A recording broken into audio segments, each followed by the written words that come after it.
We're in Johannesburg and we're coming to you live from the Bidvest Wanderers Stadium, South Africa versus Sri Lanka in the fifth and final Sunfoil One-Day International.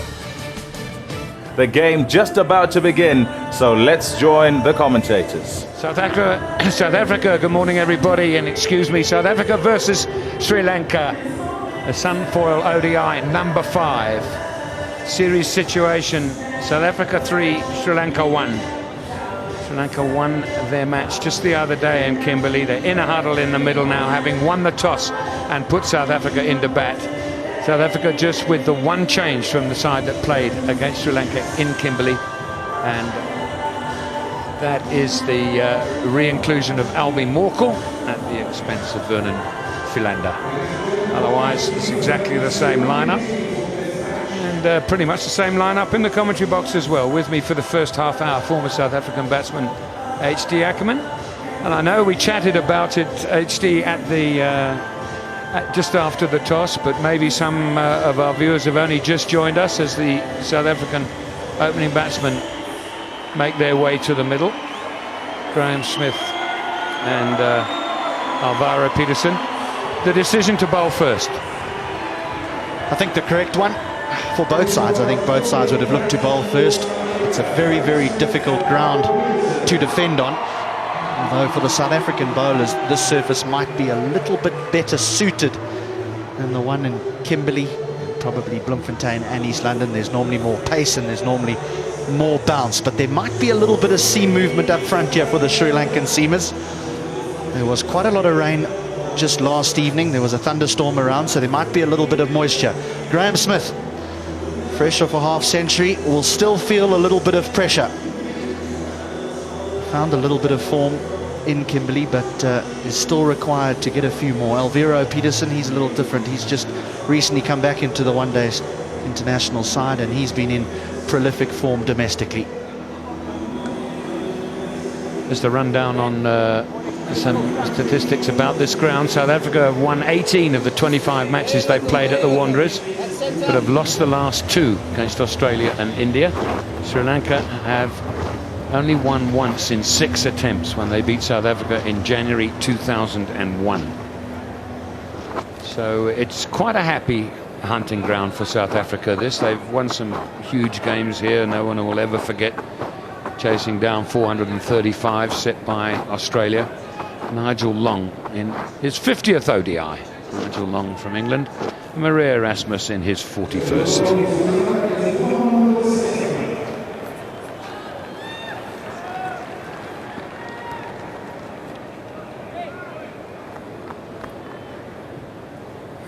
Nuwan Kulasekara, the opening bowler from the call-it-drive end.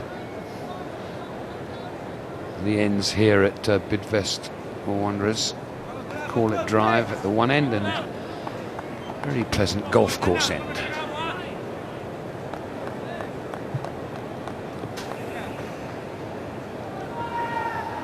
Are we ready to go, Maria Erasmus? Yes, we are.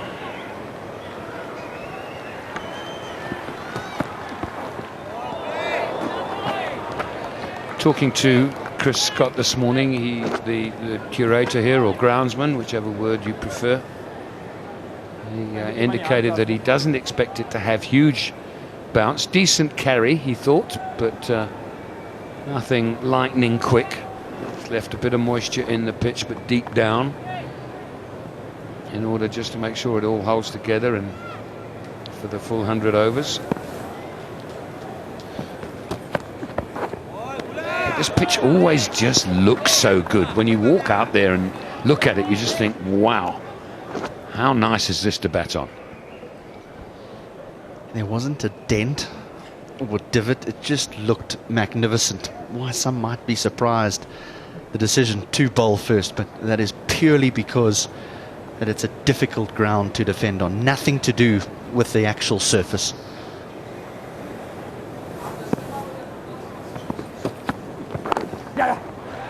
Runs for Smith, a couple of them.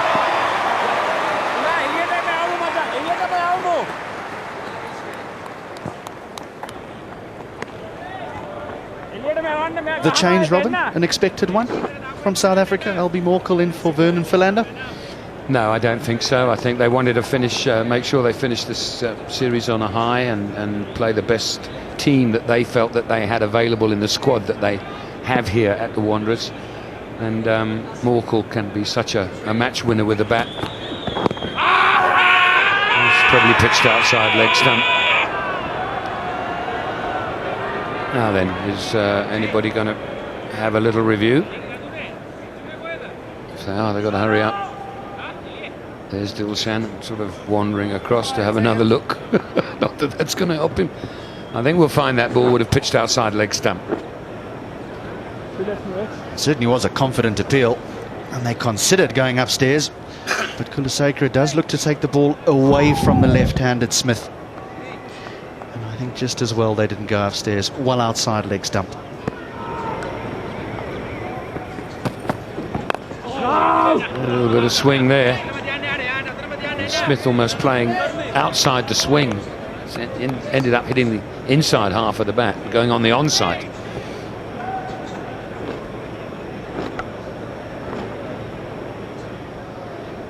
He played well in Kimberley, did Graham Smith. It was a well-deserved half-century. He's been under a lot of pressure,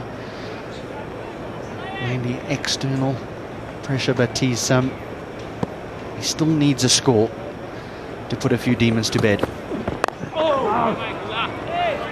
Under the first over, 2 runs from it.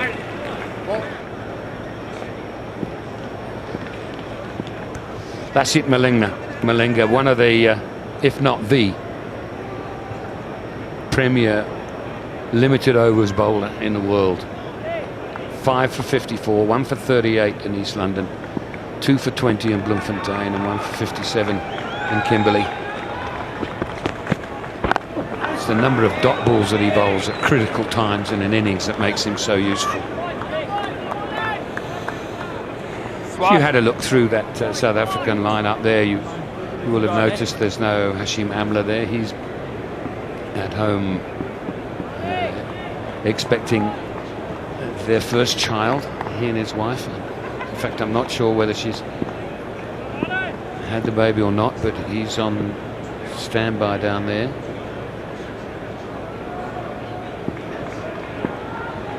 I'm told that he has had a little boy. So congratulations to the Amla household. And Jacques Cullis was rested at the beginning after the first couple of these matches, so he's probably having a game of golf. I wouldn't be surprised, he loves his golf. Dale Steyn, who played the first 3 and then got rested. And he's back down in Cape Town, he's not here. So 3 key players, once this series was safely put to bed, were rested. Nicely bowled. That's exactly the line to bowl to Peterson.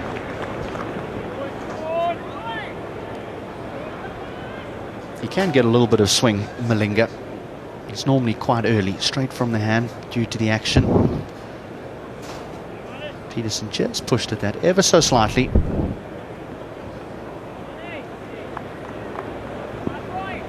Yeah, I know we've used the term rested. I think there was also a great deal of thinking that went into them being left out as far as seeing how much depth South Africa had with so much cricket on the horizon for them.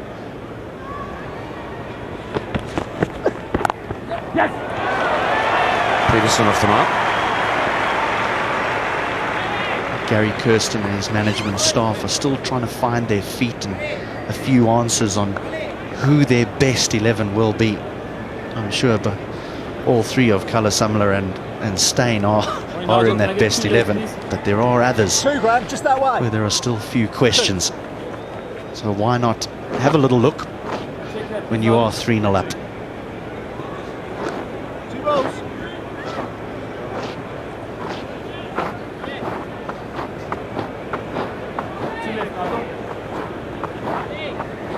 Malinga's had some success against Smith in this series alone, I think 3 times. I can think of that he's got him out in different ways. Caught behind the wicket and Pal, if I recall. Bowled.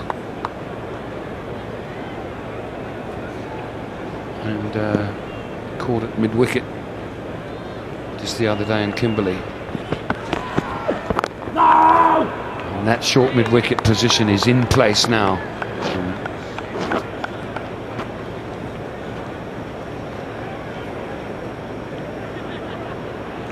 There he is, in the centre of your screen, just left of centre.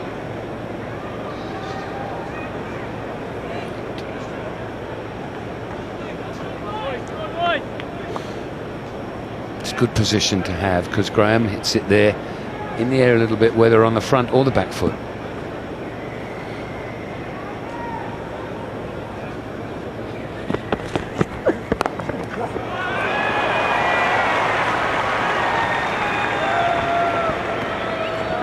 Two overs gone, 4 without loss.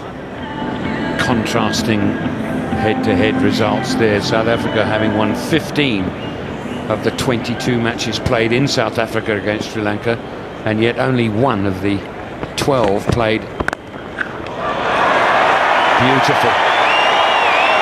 Beautiful. Alvaro Peterson's got some runs at this venue this season already. This is where he plays his domestic cricket. So knows this surface, knows this ground very well. This is a beautiful stroke. Little bit of swing. His balance is perfect. Gets real into the ball. Weight transfer, it's perfect. The extra cover drive. Gone, caught slip. Malinga strikes yet again. It's very rare that he bowls an opening spell without getting a wicket. When you win the toss and you decide to put the opposition in, you always want to strike early. Malinga gets a little bit of away movement. It's fairly wide to Alvaro Peterson. The outside edge is found. Good catch from Angelo Matthews. Malinga's done what he does best. He strikes early. Alvaro Peterson, the man, gone for 6. South Africa 10 for 1. South Africa continue to juggle around with the top order as Faf du Plessis comes in 3 on this occasion. Colin Ingram has been coming in that position in the last couple of games. And with this wicket from Lasith Malinga, he goes to the top of the tree for the series. 10 wickets in the series. He's now ahead of Sotsobi by 1. Not the greatest of shots. Faf du Plessis off the mark. My only criticism of Alvaro Peterson's stroke there was that he was literally playing a defensive shot at a wide ball. So, I mean, in limited overs cricket, you get a wide ball, you have a whack at it, and you nick it. That's kind of fine, you know, that happens. But he's just pushing it's a nothing. He's not scoring. As soon as you start trying to defend the ball or push the ball to cover against the new ball, you get yourself into a little bit of trouble. You're 100% right. He's pushed well away from his body, not looking to attack. It's a half defensive stroke, really. So when he looks at it, he probably will be a little bit disappointed.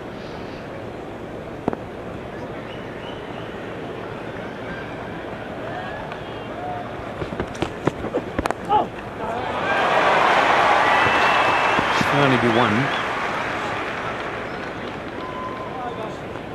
12 for 1.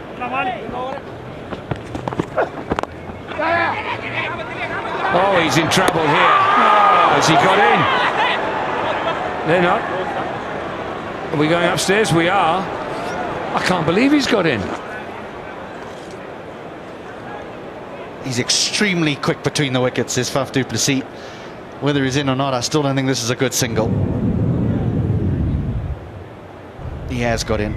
Amazing. So early on in the innings, we know that rotation of the strike is important. But I tell you what, there's been a lot of run-outs in this series.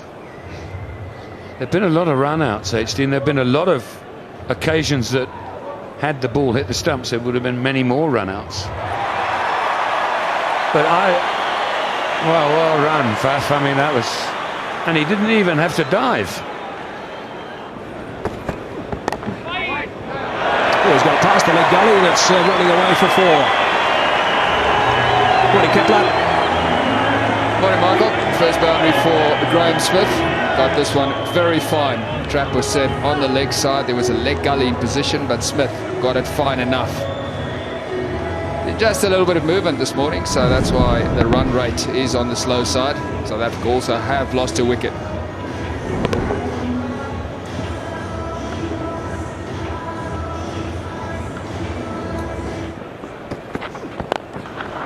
Advancing and hammering it past the bowler for 4. Good shot this, very convincing. Graham Smith using his feet well. Gave himself just a little bit of room outside leg stump to free up the arms and straight back past the bowler. Second boundary in the over. Played a couple of very nice shots like this in Kimberley. Track was a lot flatter then, of course, but gee, it's powerful.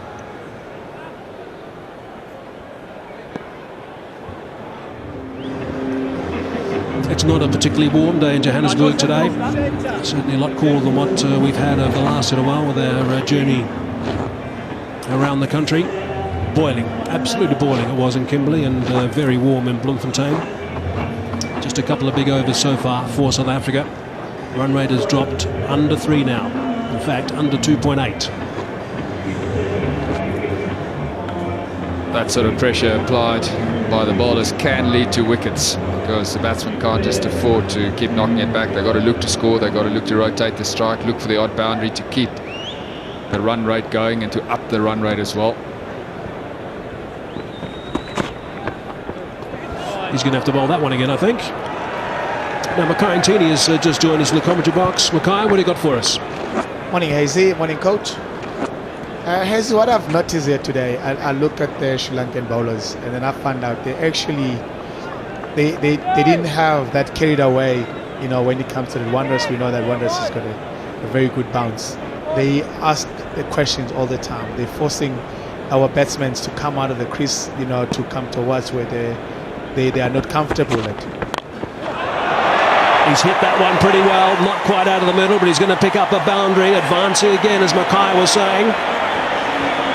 Sangakkara might have to think about coming up to the stumps for Graham Smith as well, and that's exactly what he's going to do to try and keep him in the crease as well. This is exactly what I've just mentioned. You know, they asking them to come out of their crease, you know, to get their runs. Anyways, you see that the scoring rate is very low. It's not as usual what what South Africa wanted to. Again, it's not out of the middle, but it's effective. He's going to bank that boundary. 8 off the over is impressive. 46 for 1. So I think this has been a very interesting first hour at the Wanderers. Time for Kepler and myself to take a breather. A couple of new voices in the commentary box now. Russell Arnold and Pomi Mwangwa. Thank you, Mike.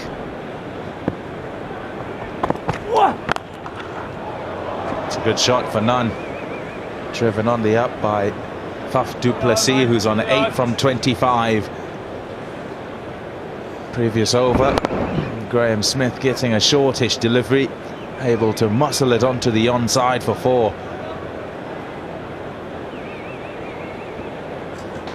It's time to get a move on. They are through 12 overs already. Sri Lanka will be relatively happy. I think they should be ecstatic. It's a fantastic start this for Sri Lanka. Decided that they'd bowl first and doing a really good job of it. South Africa generally in the first 10 in the series have been on their way. You wouldn't mind another wicket though, because you have asked the opposition to bat. And I thought it was a good decision, because though the pitch looks really dry and good, it looked a little dark, so I did think there might be a little for the fast bowlers. And there is. It's a bit of movement, a bit of extra bounce, or uneven bounce. But that soon disappeared. That's how this Wanderers pitch plays. And it'll stay good throughout the day. So chasing a high score will be well within the Sri Lankans, if you consider the conditions. But yet, you'd like to control that innings, the amount you chase as low as possible. So another wicket or two early will definitely help.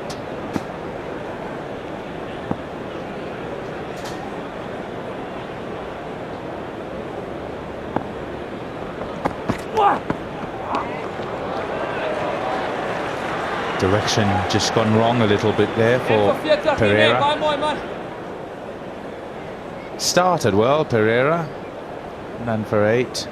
He's in his second over. He'll be full of confidence because of the previous game. Got a couple of wickets, and his slower ball has been discussed a lot prior to us sitting here by Mike Hazeman and Kepler Vessels.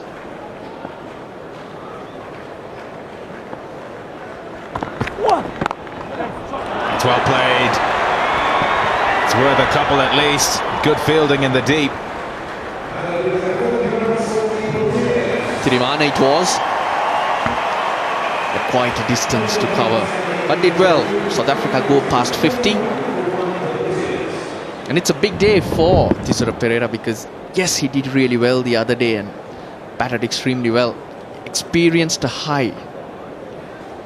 The most important thing is, can you follow it up? And if he can follow it up, that's where he'll be putting his hand up and saying.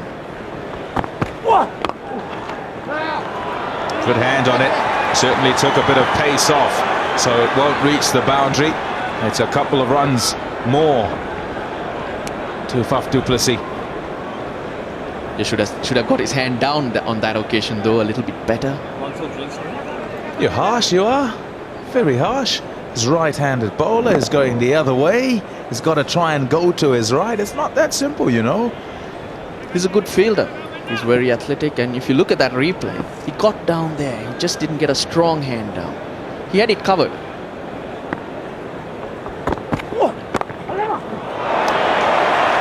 Four more.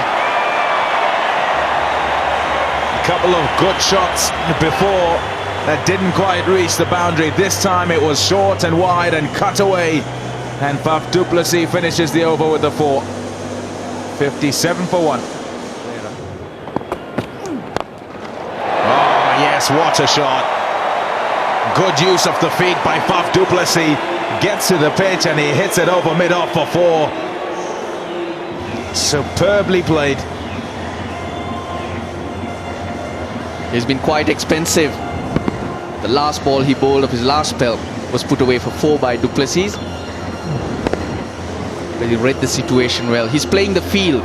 He's creating his options according to the field set. It's also a giveaway what line the bowler might try to bowl. There's a man out there. He went the wrong way first of all. Had time though to go back the right way. Looking to take on the off-spinner, looking to go over mid-off, but the turn takes the ball towards the fielder at long on. Didn't get to it. But that was interesting because Sangakkara's call to Sachitra Senanayake was get him off strike. He looked to hit you. But Senanayake goes the brave way. He takes the pace off, drops it shorter and outside off stump, which is not what he'd want to do if he was trying to give a single. Instead, picks up a wicket. Picks up his first wicket. Du Plessis 24. South Africa 2 down for 70. South African captain A.B. de Villiers walks out to the middle. The wonderful player coming off 96 in Kimberley. Best score of 146. That was in World Cup 2007. Played really well in that match. 124th one-day international, and that strike rate 92.3. Laces it to all parts. This is a look at the wicket. Faf du Plessis holding out. Was looking for the right option, but the ball was just not there. He should have bailed out or had another option in line. He's looking to go offside, you can see there. But the Sri Lankans read it well. Senanayake, brave, deserved it. Bowling. Interesting word, brave, because the offside, all up in the circle. It's the bowling power play, and the right-hander had the offside at his mercy. Mid-on up, mid-off up. cover, backward point as well. And the onside reinforced with long on who took the catch and deep mid-wicket and also deep backward square. Interesting then that he'd toss it up outside off. And even if you're going over long on or to cow corner, that line is the easier line. And the call from the senior players, especially Sangakkara, you can hear him on the stump mic saying he's gonna hit you, just give him one. And if that's the case for me, the option is, yeah, you fire it in. I think that's what the spinner would be looking to do at the pads and get him to hit it onto the leg side to the man at backward square leg. he's got two fielders down there.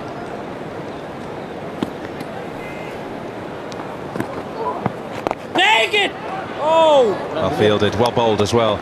Sometimes, though, bowlers go on instinct. Spinners, particularly just at the last minute, might have thought, I could change this up. He might be looking to hit me over mid-off. So let me take him on. And by take him on, I mean try and beat him in the flight. And that's what he did. He took the pace off too. But now he's attacking AB de Villiers, which is the right thing to do. New batsman at the wicket. His line is such. It's not a negative line. For an off spinner, an attacking line. It's just outside off stump. It also works the other way. It's an easier line to hit too. But 71 for 2 after 18. It's been an interesting start to an ODI. It's been really quite an innings building start. Got a little inside edge on that, I think.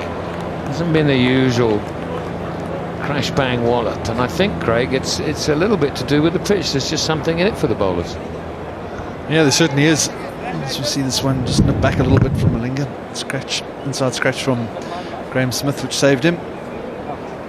But there's been just a bit of movement, some good bounce and carry through to the keeper. So it's been a challenge. I think the weather seems to be clearing as well. The clouds moving away. So I think it'll develop into a better and better batting pitch. Pulled away in front of square, work for the deep square leg. He does well. Ground fielding's been good today from the visitors. Yeah, it has been, and the bowling's been good too, generally. There has been a little bit in the wickets. Umpires, I think, going upstairs to check if it wasn't a boundary. Chandimal did well here, get round quite well in from the rope. Yeah, no problem with that. And the bowling's been good. They've got the ball in the right area. As I said, there's been a little bit in it for the bowlers. Percentage of dot balls during the innings, so they've done a good job. It's an important partnership for South Africa. We need to lose a wicket now. We've got Graham Smith well in on 42. AB de Villiers needs to build a partnership with the ex-captain. Bowling. South Africa will be happy so long as they can score at one a ball. 5, 6 and over for the next period of time. It's just confirmation, 6 and over, 259. Come on! That would be, I would think, the minimum target, 6 and over from here on in, with most of the innings done now. They would like to be in a position when Albie Morkel can be let loose, as it were, and be able to play really freely towards the back end of the innings. Umpire's going upstairs for an appeal for a stumping. There's not a lot of excitement. Yeah, and umpire Nigel Long just going to check upstairs. I think he looks pretty confident that Graham Smith kept his back foot grounded. Graham Smith trying to sweep onto the onside to a foolish delivery, quite well wide of off stump, so he possibly did overbalance a little bit. Nothing wrong with the delivery and its legality. Smith looked to sweep, slid forward, but never actually ever really left the crease as such, so he shouldn't have any problem there.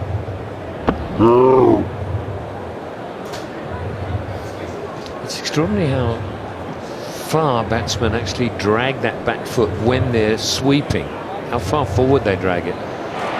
Graham was aware then that he had dragged a little bit and managed to sort of squirm his toe back in over the line and had plenty of time to do it. I hadn't noticed how, until you see these sort of things in slow motion, just how far people tend to drag the back leg when they're actually down on one knee.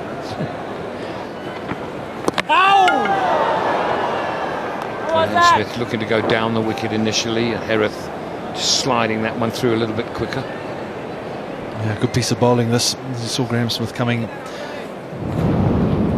was a bit quicker. The other one went the other way. Good piece of bowling. Graham Smith did well to spot it early, get the back foot back. Skillful. It's looking at the release. Very different. Put no purchase on that at all. It's just flicked it out.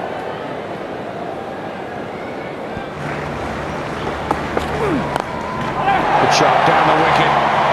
Over extra, but it's not going all the way. And Smith definitely feeling that it's time to improvise a little bit, try and up this run rate. Yeah, down the wicket. It's a shot he's good at. There's pressure on, but it just goes to show that there's just a little bit in the wicket, maybe just a little bit of away movement or a bit of slowness or extra bounce. So that normally goes over extra cover. This time it was a sort of thickish outside edge.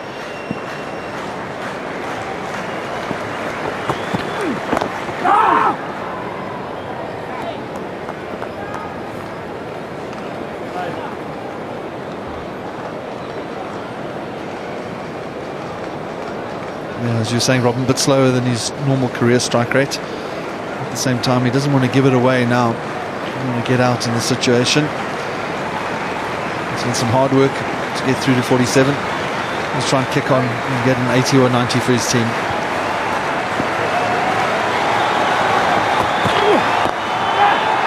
And that will be 50. His second in successive innings.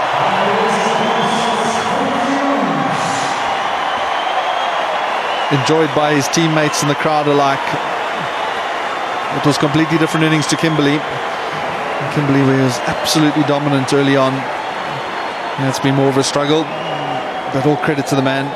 He's got it through to consecutive 50s in ODI international cricket, and he's needed them, and he's answered the call.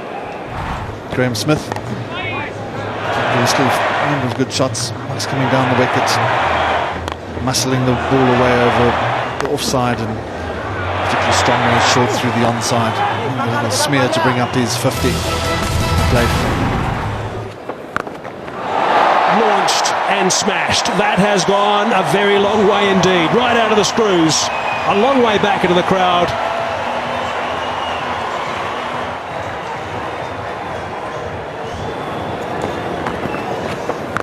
Just a matter of time, I guess, before he started to really unleash AB de Villiers. Played magnificently in Kimberley right from ball one.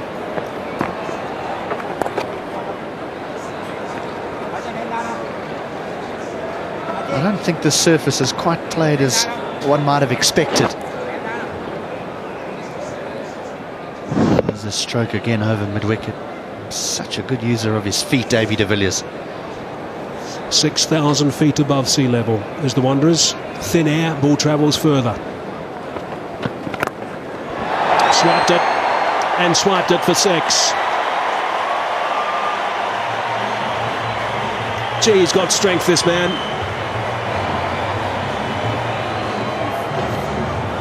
So often he's looked offside for his boundary, but this is his strength.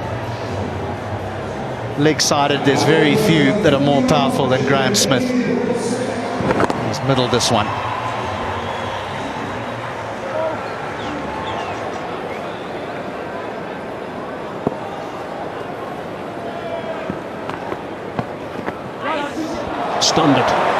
Stunned it fine. They're going to have to run.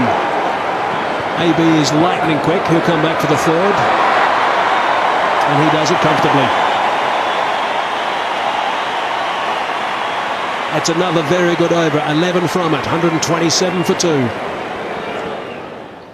Well, Pereira's struggled, hasn't he? He's the one that's gone at just under 7.5, so maybe not him. I'm trying to work out who he doesn't use. Just a half shot.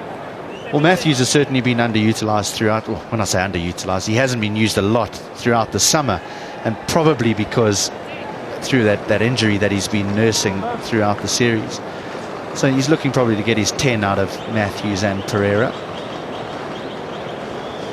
I'm trying to work out who never bowls. Who are the unlucky blokes that he doesn't throw the ball to, because he throws it to most of them. Oh, a bit of a collision. Bows are off in the end. Tiramana doesn't bowl, Taranga doesn't bowl, and of course Sangakkara doesn't get a run. Chandamal also a keeper. Well, we got there eventually, didn't we, Michael?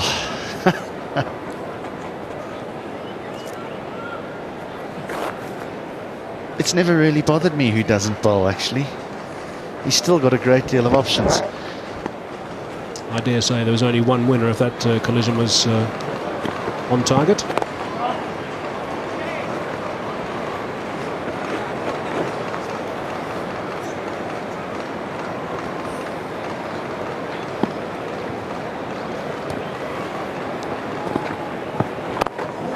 He's missed out there. Tried to open the blade a bit and go a little bit wider through extra cover, but settles for one. Good over, very good over indeed. Just 2 from it, 133 for 2. That's away for a boundary, that's what they need to do. Certainly get one, they'll be looking for 2. Most teams like to go to around about 8 or 9. That's the target they set in the 5 overs, the batting power play. Played this beautifully, did Graham Smith. Gave himself a little bit of room outside leg stump and just waited and waited for the ball to get to him, and then placed it to perfection. Backward point up in the circle and third man. He split them in 2. Gee, that's a good shot. They saw the Del scoop. And Kimberley from Tilakaratna Delshan. AB's decided to try his own version.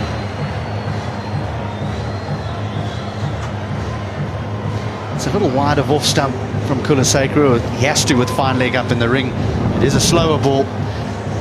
De Villiers gets his left leg so far across to be able to create the angle to get the ball up and over short fine leg. This bloke really is just a ridiculous talent. That's about the only way I can describe him at the moment. I thought the way he played in Kimberley was just sensational. He's got to be the best striker of the ball in world cricket right now. Very well played. It was a slower bouncer, and A.B. de Villiers, well, reacted first of all, thinking it was quick, had time because it was slow to adjust and place it where he wanted. 4 runs. He's a phenomenal talent, the slow bouncer. Just had to wait a little bit to make sure he got it behind square. Very fine shots to put a field, change the field as well from Sri Lanka. The man who was up at fine leg, the man chasing the ball now has been put back to fine leg. And that means there's other changes that need to happen. Third man back. The man at extra cover comes off the boundary, so he needs to be very, very straight here. Malinga, no width outside off stump. Mr. Villiers will look to go either through or over the offside.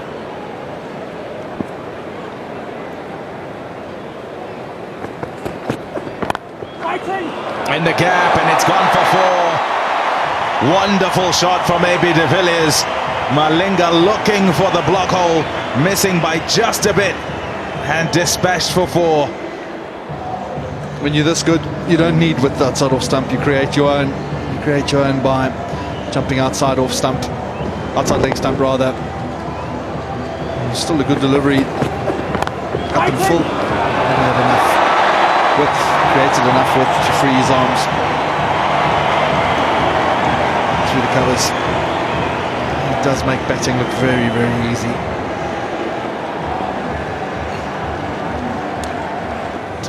Incredible. De Villiers, 47 from 46. More than an hour ago, I think it might have been. It might have been an hour and a half ago, and I sat down and said, the thing about him is that he shifts the direction of the game when he walks out to bat. And he certainly shifted things here. Shot. Beautiful shot once again. It's off the bat of de Villiers once more, and it's 4 runs. 4 runs that bring up a half century.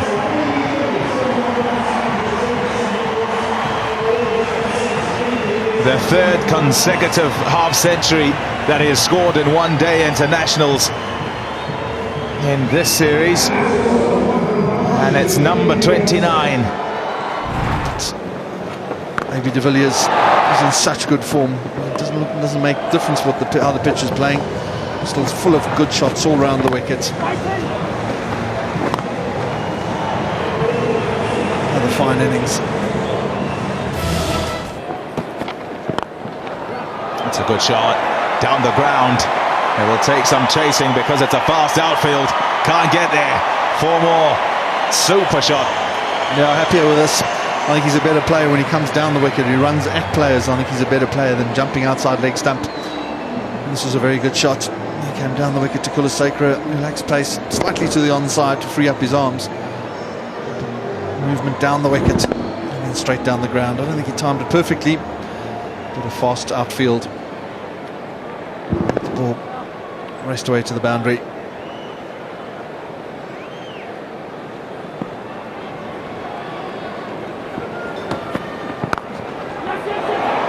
Oh, gotta hurry if he hits, I tell you what. I reckon he thought he had it past the man. Graham Smith, he thought he had it to the left of him slightly.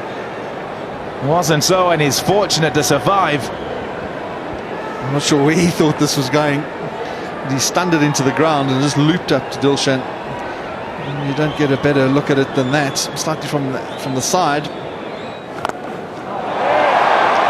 6 for. It's a good hit there. Took it from outside the off stump and got it out the park. Super shot by Graham Smith. Yeah, Graham Smith probably said, leave this for me when he spoke to AB de Villiers. Let me try and blow it out the ground. Looked like he hurt his hand a little bit here with the shot. Gave it a good shake afterwards. With good length for him to slog sweep, get it over the mid-wicket boundary. And there was only ever one thought about this. This was taking on the man at mid-wicket on the boundary and hitting it straight over his head. Good shot by Graham Smith. What a shot. That is just outstanding. What a batsman this AB de Villiers is. Easy as you like, 4 more. You said it, easy as you like. He's created width, just leaning back slightly, and then generates great pace on the ball. It's not easy to hit the ball hard behind square on the offside. This guy's good enough to do it. And the man on the cover boundary sweeping, never ever put in a chase. He knew he would just be used to go fetch the ball. Lanka to continue. He's going to de Villiers.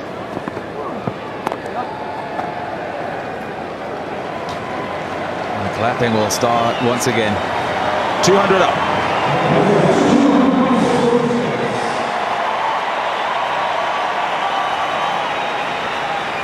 It's a decent position for South Africa, 200 for 2.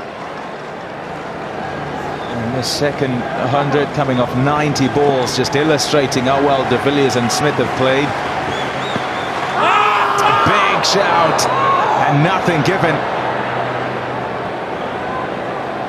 Nothing given by Nigel Long. Tilakaratne Dilshan having a word with Senanayake, asking if he should go upstairs. Bowler not convinced.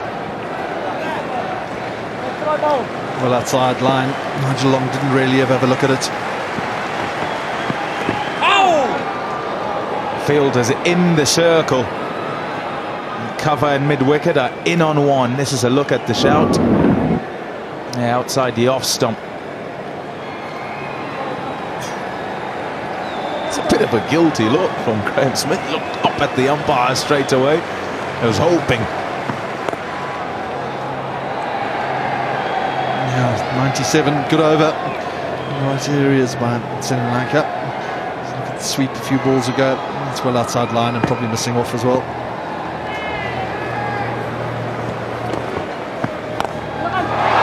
It's up in the air. Is it in the gap? Yes, it is. He'll get a couple of runs. Didn't quite go through with the shot. Graham Smith just looked to chip it, and he probably hit it better than he'd have liked. 1 away now from a century.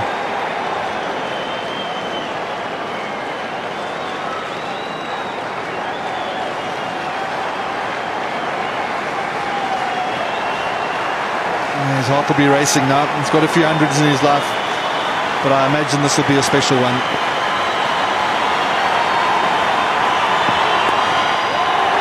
And there it is, Graham Smith gets to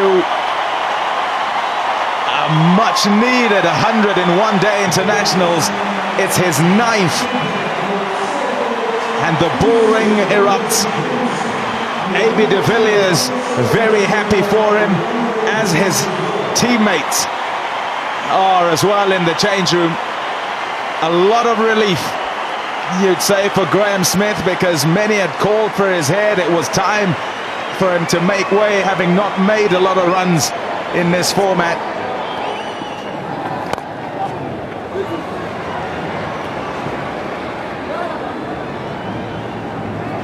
Sweet timing that was. It was just eased through the covers. He only got a couple because there's a sweeper back there.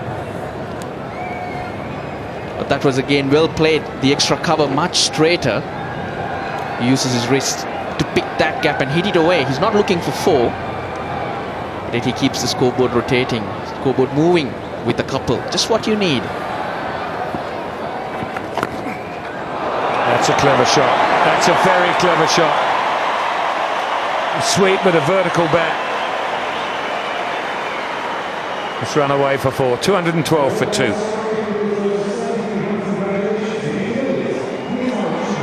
Graham Smith's had his critics over the last few weeks. Lots of people thinking he shouldn't be in this team. Today, he shut a lot of people up. And today was a better inning too, following up from Paul or from Kimberley, sorry. He had to fight it out and then started accelerating.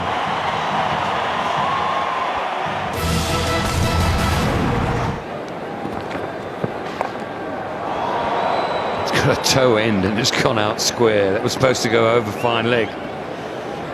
Sorry, it was supposed to go over backward point, which became fine leg when the reverse sweep was played. These two have put on 74 in the last 10 overs, so they're on track for that 280. But now I ask you the question, Russell, is 280 enough? That's well hit. Flat 6. My goodness me.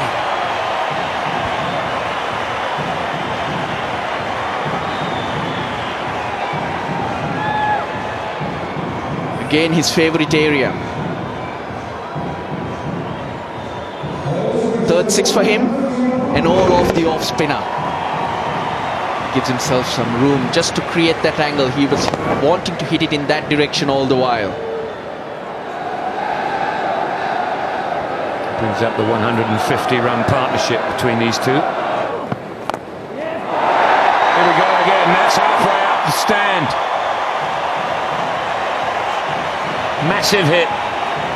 226 for 2. Like you said, tried the reverse sweep, tried a few other shots. But then going back to what he knows best, what's working for him.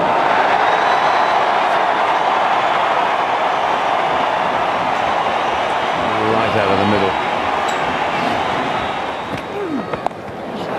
De Villiers. There's no one back there. That's a poor delivery with that field. Halfway down the wicket, fine leg up.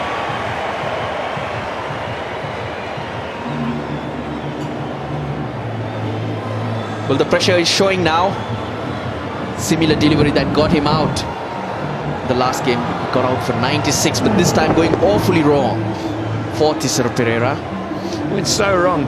I thought it was a long hop. It's actually a high full toss. By the shot that De Villiers played, I assumed it was halfway down, but it just teaches you, never assume. Just start a ball gone wrong. That's a wonderful shot. That's in the gap between the two sweepers. De Villiers virtually hitting the ball wherever he wants to now.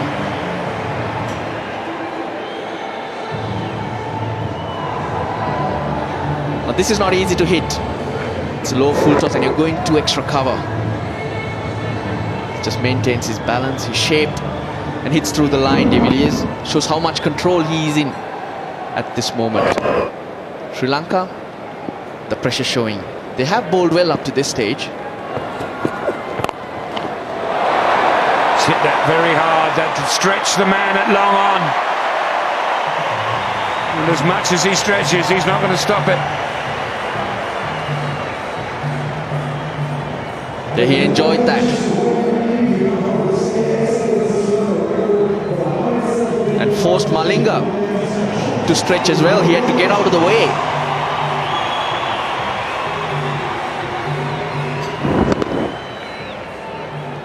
Through his legs, had no time to react. That's how powerfully hit it was. Good shots. You know what to expect.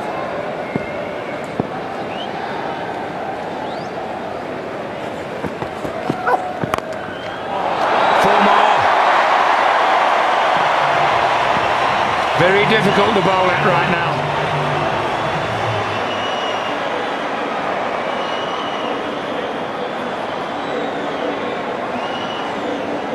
He picked the slow one. The length was right for him to go down on one knee.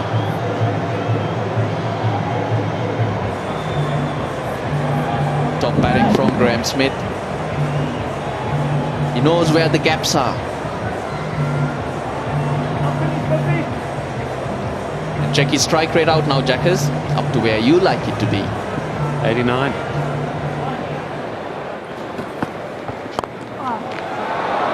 Put down. Chance of a run up. Gets in.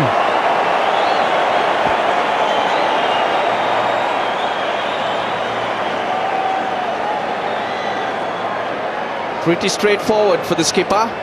Sri Lanka's best fielder, you would say. Hitting the bottom of the bat.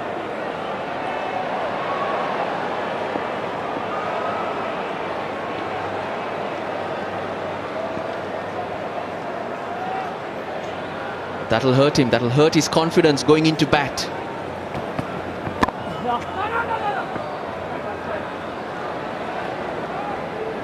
There was a single there again. I think Smith struggling with a bit of cramp. But he's a big player for Sri Lanka, and this is not good. As it will be at the bottom of his mind. You don't know where the South Africans might end after the De Villiers looking so dangerous.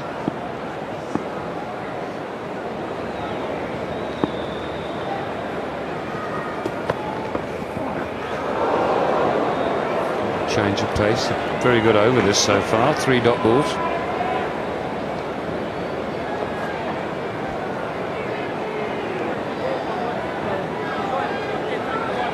A couple of slow deliveries, but he's been good really. Generally goes under the radar, Nuwan Kulasekara, but even today,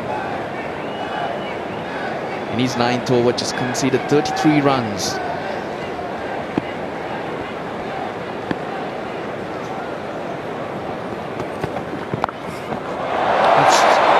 Innovative, to say the least. Hasn't got to the boundary.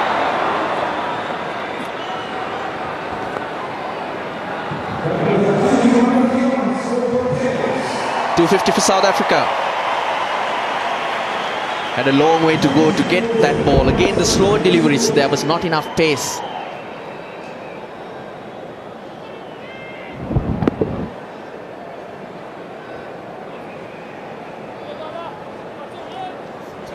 Right at the bottom of the bat, that's why I got no real pace on it.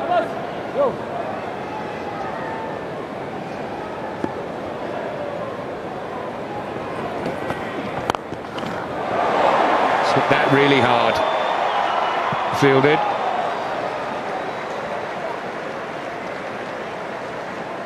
Upul Taranga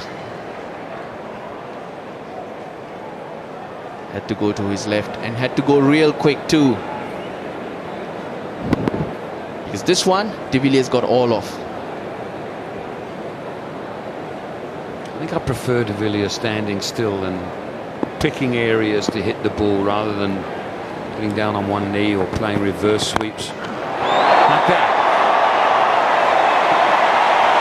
I much prefer that.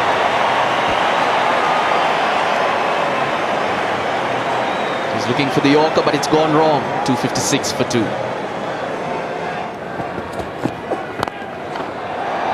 Ouch. Very well caught. He hit that hard. Very hard. Dinesh Chandimal, the man, had to leap in the air And what a relief. Malinga the man who picks up the wicket. And the fielder was just changed. The shorter man, Rangan Herath, was at short mid-wicket. He would have had no chance. A low full toss. Not easy to get onto those, but Smith did really well to hit it that hard.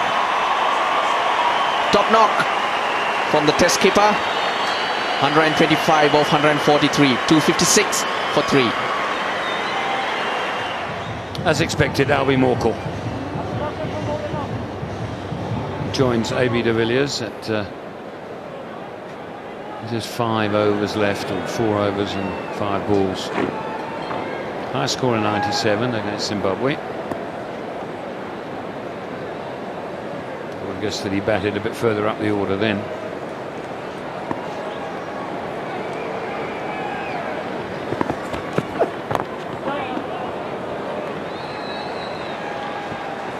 He's got to get on with it straight away. But that's his game, that's his strength. This is why he's in the middle, Albie Morkel. It's Graham Smith. Couldn't get much height on that. Got the power. Thank God the fielders were swapped from Sri Lanka's point of view. Rangan Herath a few inches shorter, wouldn't have got to that.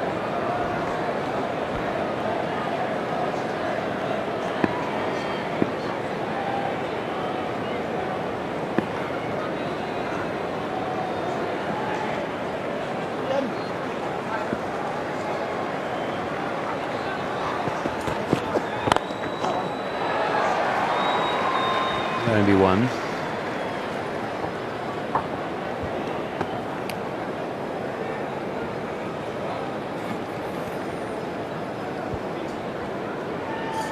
This is Malinga to Smith throughout this series. He's got him out 4 times.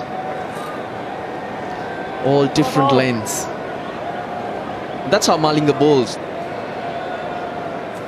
Various speeds, various lengths. It's never consistent. That's his style. Malinga leading the wicket takers list. He's got 11.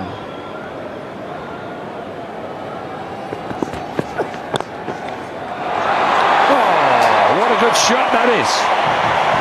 Having just walked to the wicket.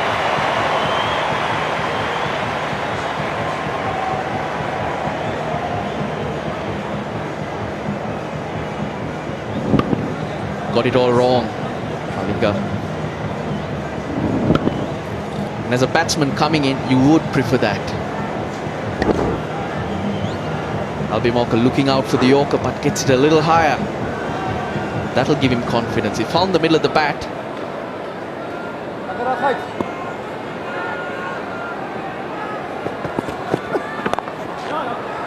There's a lot to be said for a new batsman when he comes in, just bowling a normal length at him for a couple of balls. It's not in yet. And you get it really full and you get it slightly wrong. Either you end up going through mid-wicket, or even just a little leg glance would have been 4, or outside edge would be 4. Whereas maybe a couple of length balls to a brand new batsman isn't such a bad idea. Yeah, even though he's a dasher, anyone would like to have a look at a couple of balls and get a feeler. But one of those deliveries early in his innings gets anyone, any batsman on his way.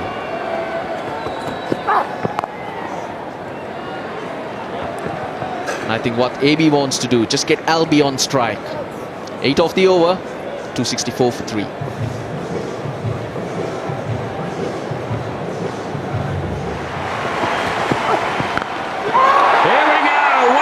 For de Villiers, and what a way to do it.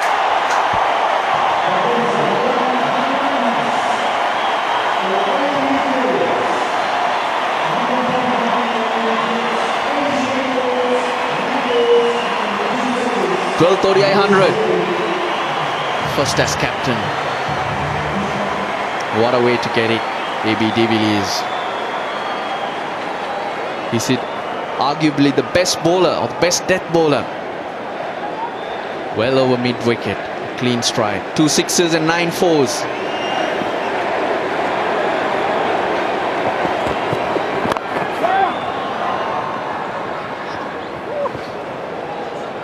Again, he's running very stiff-legged, indicating cramp.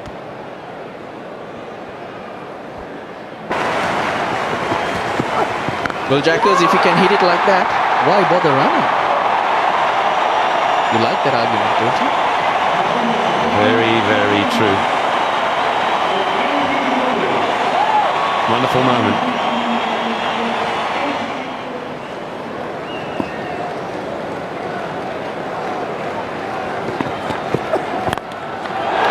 Strike. Stood stock still. Picked a spot and hit it there.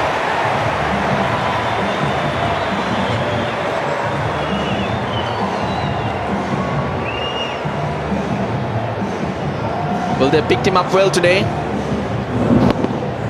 He's not been able to disguise the slower balls or his lengths well. Almost all South African batsmen have enjoyed Lasith Malinga.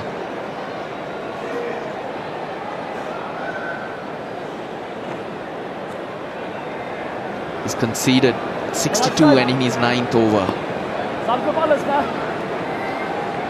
Always has to bowl though in power plays. Bowls in the first power play, bowls in the second one, bowls in the third one, he bowls at the death.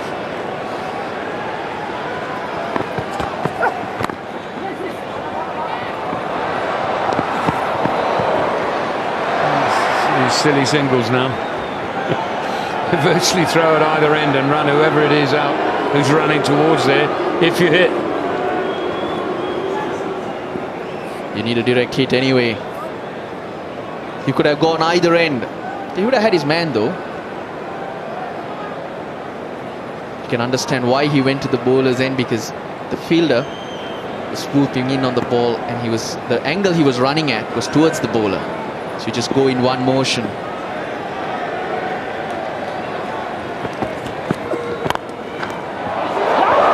Is that a drop catch? Now they'll get the single. Malinga not knowing which end to throw at.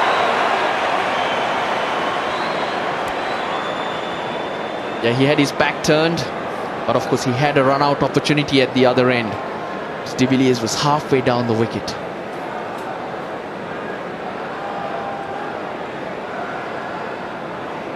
Bump ball.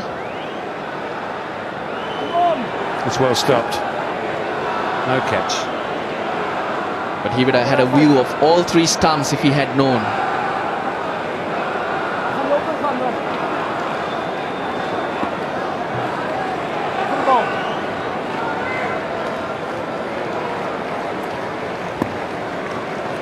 .13 from the over so far. And that'll make it 17. And South Africa go to 286 now for 3.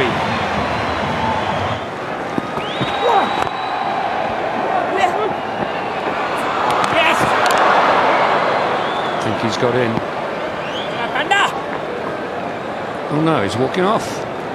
He's walking off. I don't know that. I just saw the ball on the ground and I wondered whether he'd taken the ball cleanly enough or taken the bails off with the ball. I think he dropped the ball after he got at the stumps, but AB was short. Luckily, Tilakaratne Dilshan, rather than going for the direct hit, got the throw in right above the stumps. Yeah, that's fine. AB knew he was short and hence didn't hang around.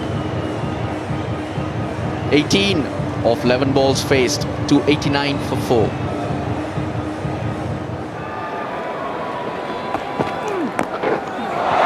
De Villiers down on one knee and just over the rope.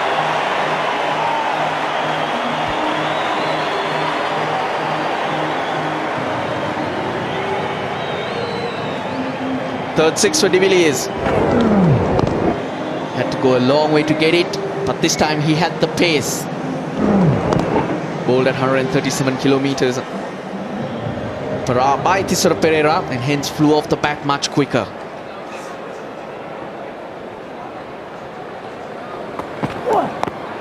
And again. It's gone a bit further though. And it's the over at 301 now for 4. Have a slog instead. Gone for 4.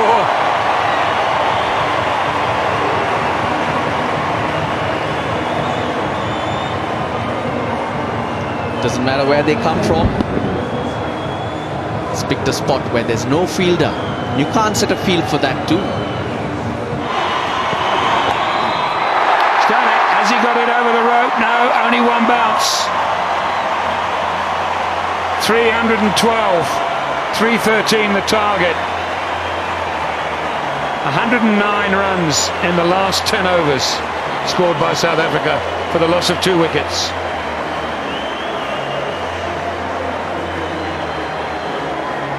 It's been a great effort. Wasn't very fluent earlier on. They had to work hard. And initially Graham Smith, together with de Villiers, has set it up. So that's what Sri Lanka will need at 6.26 runs per over.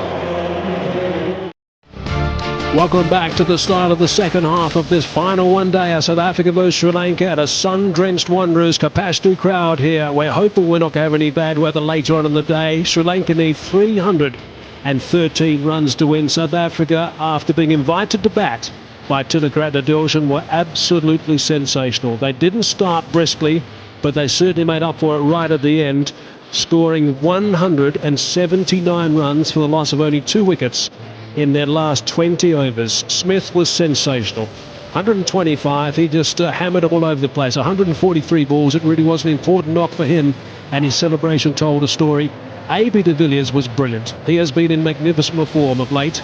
98 balls only, 10 fours and 4 sixes, a stand between those two of 186 and 170 balls has got them this big total, and most of the bowlers ended up getting some tap. I guess we need to look at Haraf, who did a good job, 9 overs, none for 43 wickets. Well, the loss of wickets, I guess, was the problem for the Sri Lankans. They didn't make any inroads in the middle, but gee, South Africa were absolutely superb, and now Sri Lanka have got a serious job to do. However, they got to the 300 mark in the last game. Dilshan's need to get starts. Tarunga needs to get starts. Sangakkara needs to get going. He hasn't got going at all in the one-day series. Chandimal played well, and we all remember Pereira's man-of-the-match performance with the willow at the death to bring them home. We're all set to go, Craig. That was special. No, it was sensational because they, as you said, they started slowly, lost a few wickets early on. I thought Graham Smith's innings was very good again.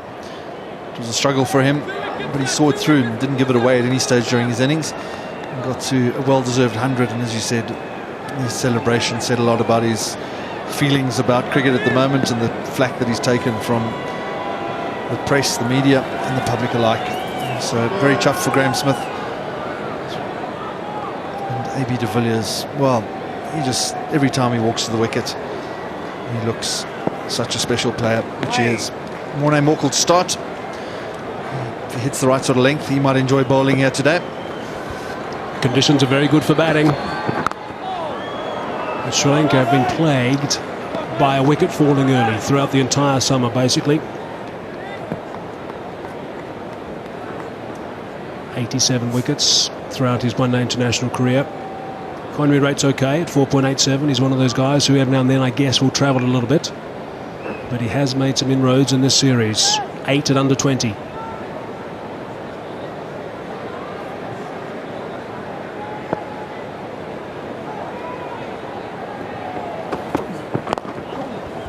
It's bound to be just a little bit of assistance for the seamers. A bit of extra bounce here at the Wanderers, we know. The track has not been particularly fast. That was expected. It's been quicker than what we've seen the last couple of games. But I think the new ball, there'll be a little bit of movement with the new ball and enough bounce, maybe lacking a bit of pace. Tilakratne Dilshan's had a poor start to the series, but he's 87 in Kimberley. It was a very good innings and got Sri Lanka on their way to winning the match. Yeah, the thing they're going to have to do is be a little bit circumspect at the start of this innings. That is not his style, though. He likes to play strokes from ball one.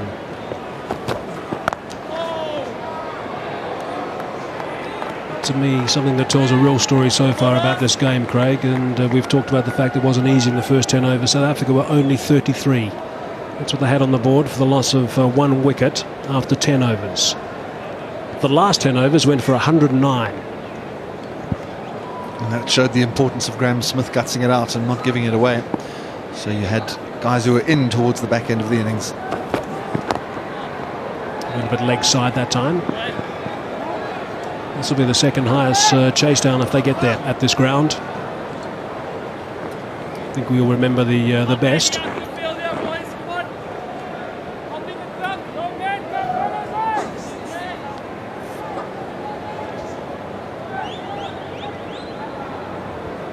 $313 to win, Sri Lanka. They've done that twice before, by the way, that exact number.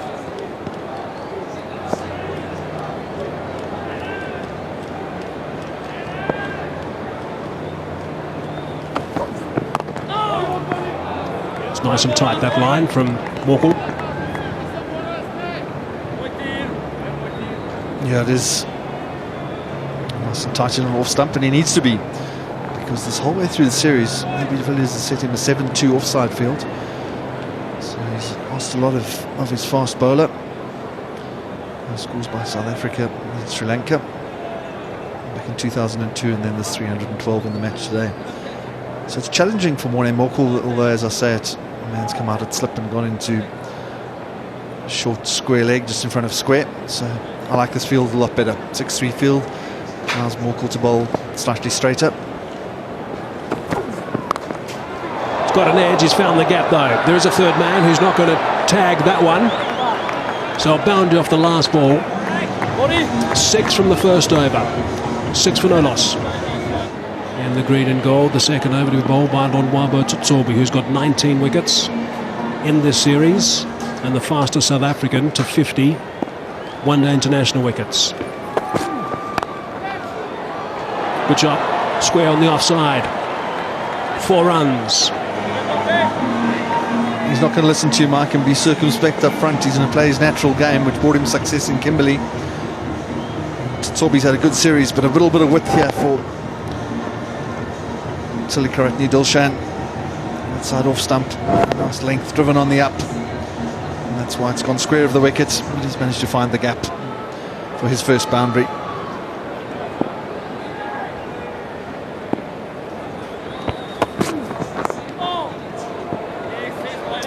It's going to be a tough job in the field, I think, for A.B. de Villiers. Magnificent 100, as we mentioned. No rest for the wicket. Now he's got to do the captaincy job, run around with the gloves on and the pads on as well. Yeah, it is a challenge. It is a challenge being captain, the wicketkeeper. He's making batting look so easy at the moment. He's got that one sorted.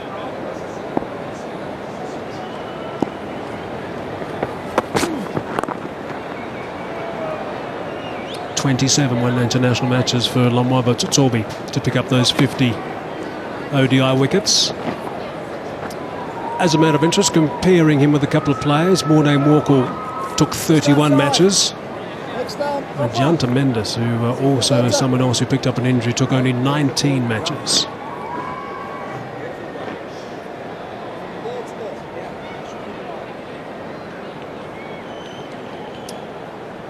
Second and third is Morne. Malinga's 5 for 54 in Paarl in the first game.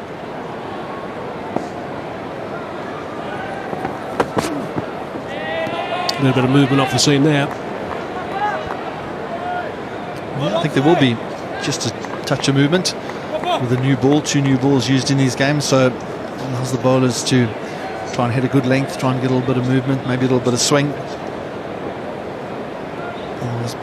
Batting conditions are very, very good. Let's look at the last ball, just a little bit of way shape from the tall left-hander. Good carry through to the keeper.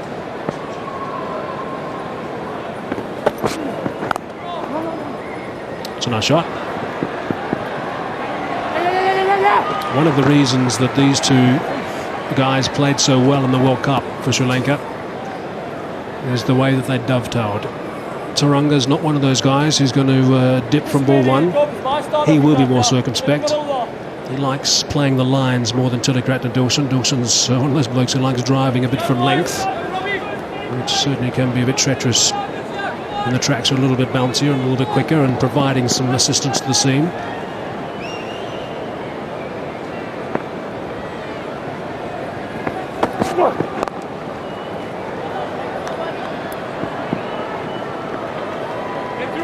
So that's another good over. 8 runs from that. 14 for no loss.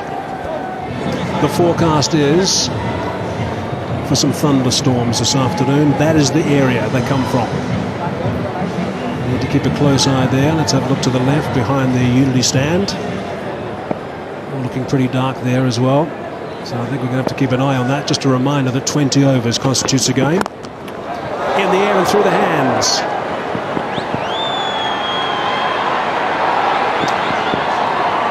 Morné Morkel, just off your screen at the moment, is sitting to the change room. He might have just split a webbing or maybe a fingernail. Yeah, I got hit back very firmly by Upal Taranga. Good piece of timing.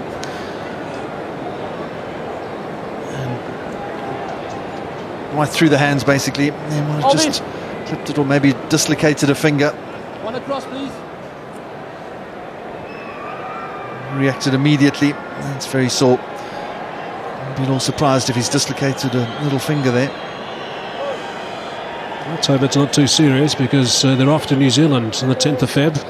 First game is the 15th. That's a warm-up game. Of course, that series is 3 test matches, some one-days and T20s as well. We'll try and give you an update on that as soon as we can.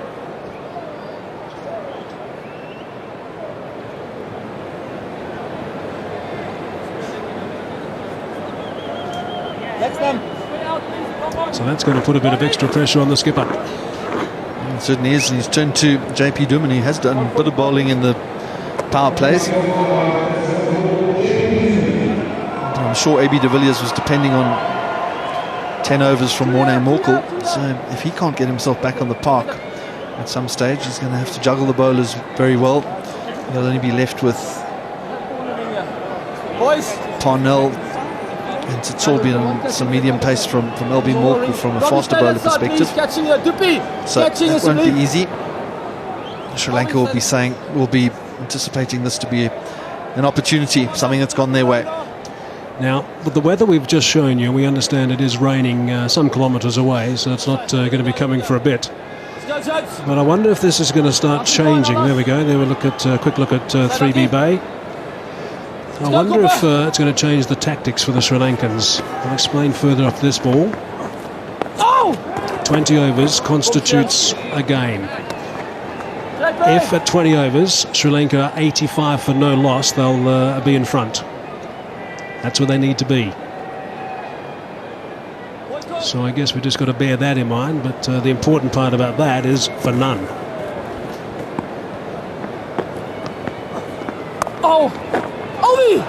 It's got that away.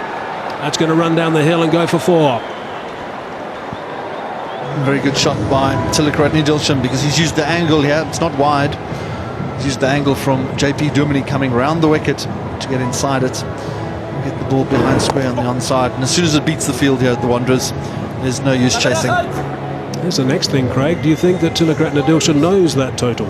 Knows that's the important score at this stage? 85 for none after 20.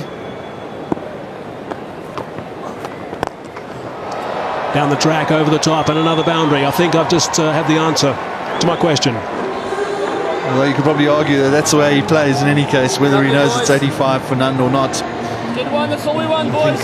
Tilakaratne Dilshan, to him, keeps the game pretty simple. He plays only one way. This is a very good cricket shot. Down the wicket and over mid-off. I can only think that JP Dumini's into the attack because he didn't want to use up a seamer's over. Nice shot through extra cover. Solid shot. Running away down the hill for another boundary. That's beautifully played. Certainly South Africa thought they didn't have a game on their hands or would win this pretty comfortably. They're being reminded that it's not going to be all easy and all their own way.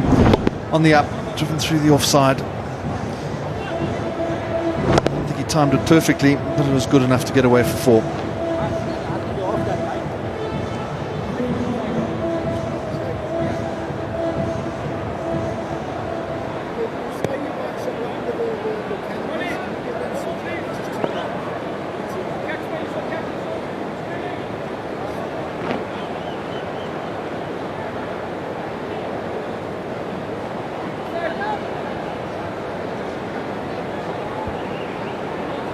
Couple of good performances. He was very annoyed on both occasions when he got out. over the top this time. That is a beauty. What a superb stroke that is, in the end, with just the one hand. Not known as a big stroke player, more of as an elegant tall left-hander, Teranga. But he's hit this really well. The sound off the bat was perfect. He's always going over the top there, in the middle of the bat. Let the bottom hand go, and that's out of here. That's how the baseballers train. They train like that all the time. Try and release that bottom hand.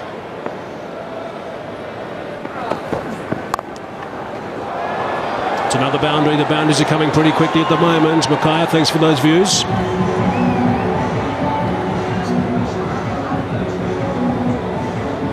Short and wide by Morkel. Interesting field setting. No third man. South Africa. Just a guy back on the boundary at point. And as soon as that beat the man at backward point in the circle, it was always going to be a boundary. Another further change in the field. Oh, it's an inside edge. It's not too far away from the timber. He's going to benefit by a boundary.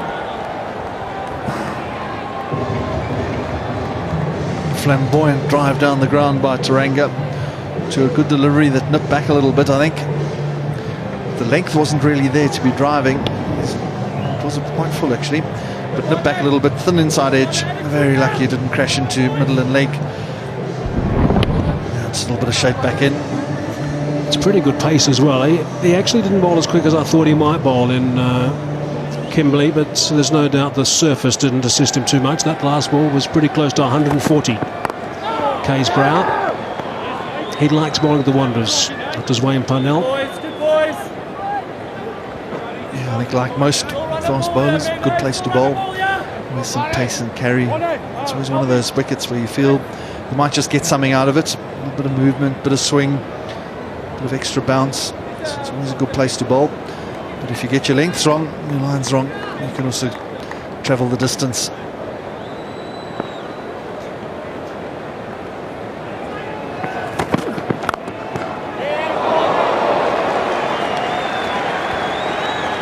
They'll have to keep nice and busy in the field. South Africa, they always tend to do that, mind you. But I know they were bitterly disappointed with their fielding display a couple of days ago. Yeah, they will, because we've got Dilshan, who's very attacking, and Teranga's timed the ball beautifully in this innings so far. He hit that sweetly back to Parnell.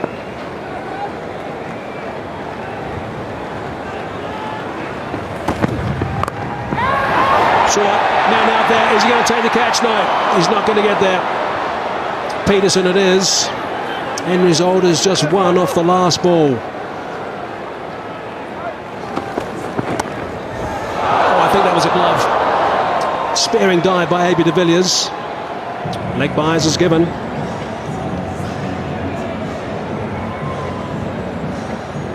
It needs to be pretty straight. Morne Morkel was just a little bit straight. The leg side off the thigh pad, down for 4 buys. Sri Lanka. Tilakaratne Dilshan, 17 not out from 14 balls. Started things off exactly in the way that Sri Lanka would want. Very interesting that Upul Taranga at the other end has been the man to get more runs. And they've worked together as a pair and worked well together. Doesn't look to make any shots, but is well capable as well of timing it off to the boundary. 4 fours and a 6 in that innings of 34. 7 overs and 1 ball had been bowled. There you go, 5 to go, says Nigel Long. Here's Wayne Parnell.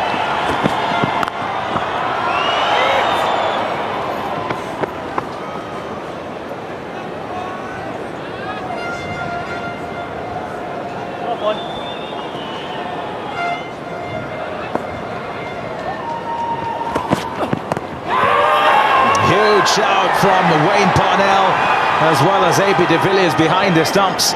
It just seems to duck back into the left-hander. And A.B. de Villiers there as he walks up to Wayne Parnell doesn't seem that convinced. It's good delivery. Just seeing back into the left-hander.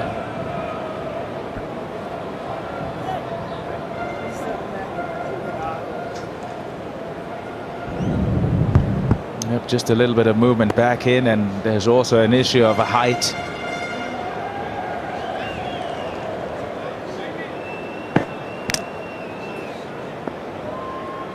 Original decision not out, so would have stayed not out. Shot, beautiful shot. It was in the slot for Opal Taranga, and he played a wonderful cover drive for 4. Overpitched. Excellent timing. This pitch is pretty good to bat on now. The ball is coming onto the bat beautifully. This delivery is just too full. It's been very strong through the offside, Taranga.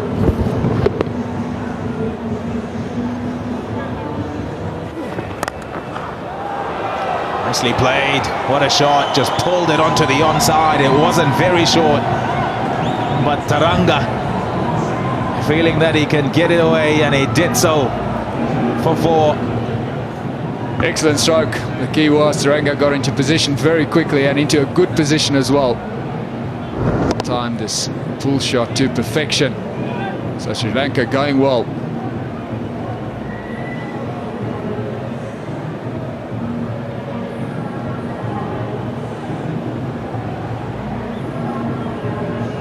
South Africa need a breakthrough, that's for sure.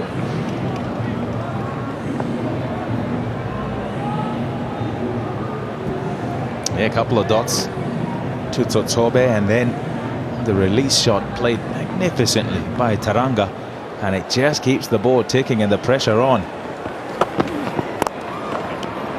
Nicely played down the ground, just a punch, and it'll go for 4 as well. Fabulous stuff this by Taranga. Second boundary in the over, and this is another good shot. The first boundary was the pull shot, this time on the front foot and the straight drive. Just a fraction over pitch, not a great deal of footwork, but just using the pace of the surface. The ball now coming onto the bat, skidding onto the bat beautifully.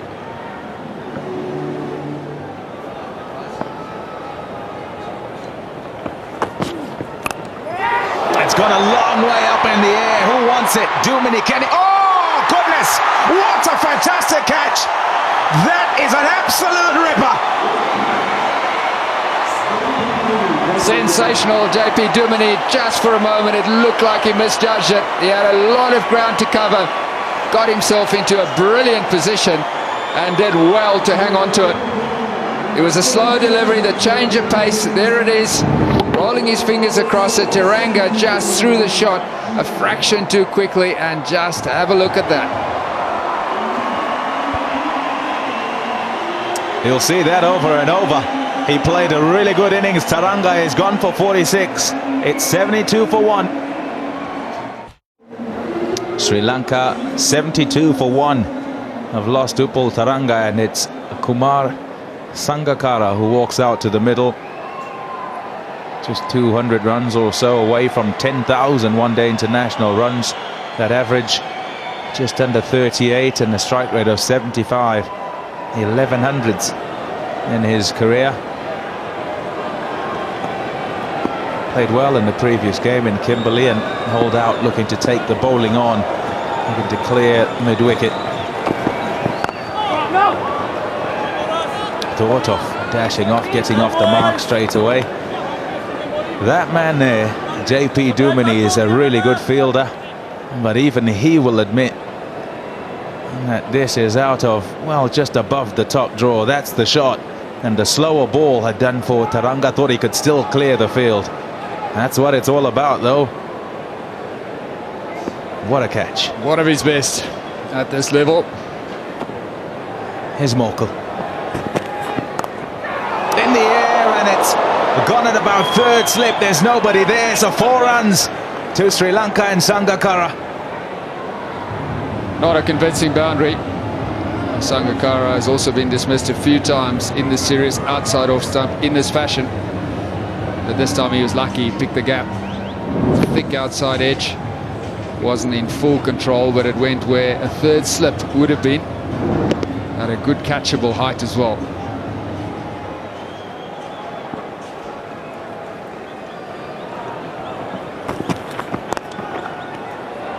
It's a good shot.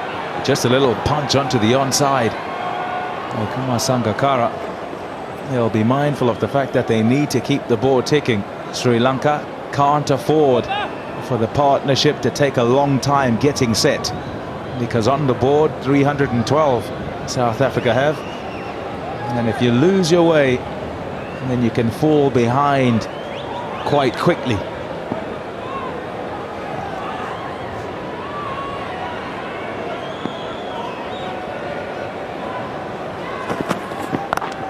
Oh, in the air is their man there. Hasn't quite carried to him. Made a really good sound of the bat and expected to have carried further than that, especially up here in the high felt. So back-to-back pull shots, neither of them going to the boundary. This one was struck well enough. Alvaro Peterson coming around to do the tidying up. That's why. Very close to the bottom of the bat. In fact, couldn't get lower than that, really.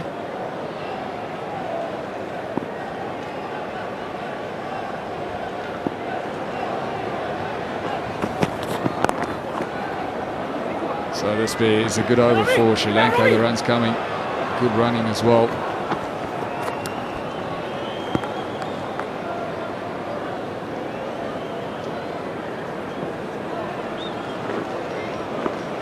The ball is definitely getting a bit wet, so that's more difficult for the bowlers, first of all, to hang on to it because the seam gets wet, and then secondly, it just skids onto the bat.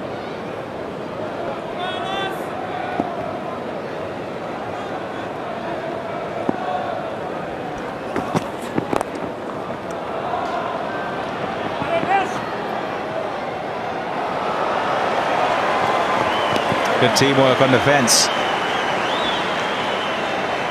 Morne Morkel slide the relay to Robin Peterson. Appreciated by the crowd. It's good work. The ball was in the gap between them, so good reactions, good thinking by Morne Morkel.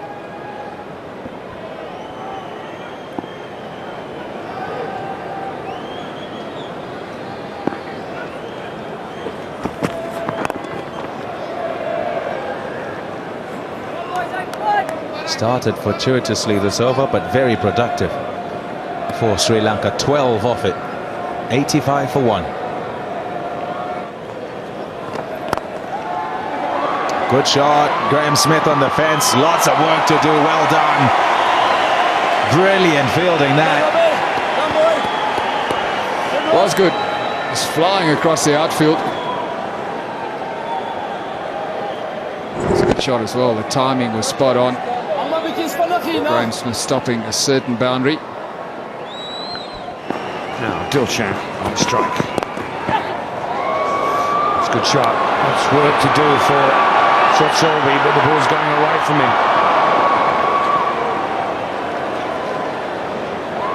Like a runaway train. There is only a tiny gap between mid-wicket, who's JP Dumini, and the mid-on Lonwaba Tsotsobe. Parnell bowling the ball across the seam. Dilshan times it well, but most importantly finds that gap between the two. So Tsotsobe looks as though he'll haul it in. This outfield is so quick.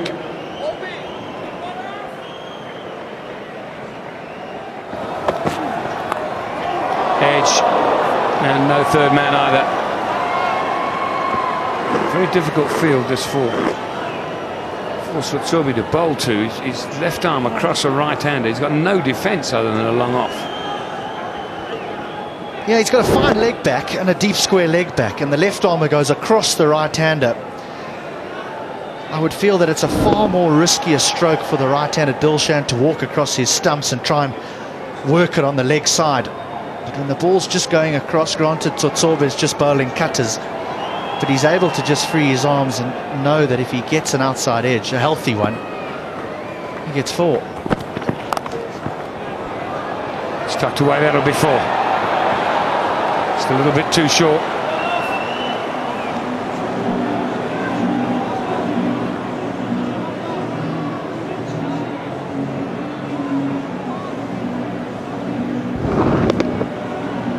Poor delivery, just helped on its way. Clear eyes. Not only has he got to get hundreds for his country and keep wicket, tactically, he's going to be managing the field all the time, getting the right decisions.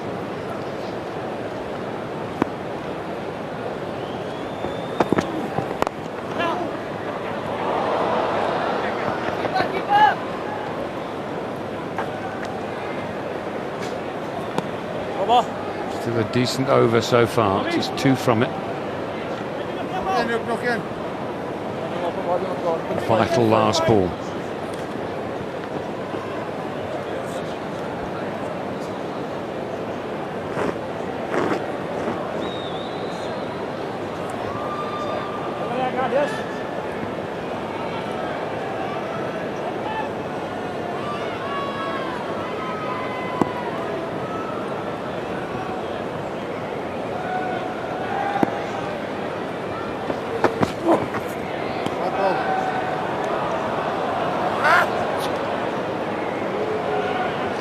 Unnecessary wide. I know he's trying to defend the over, but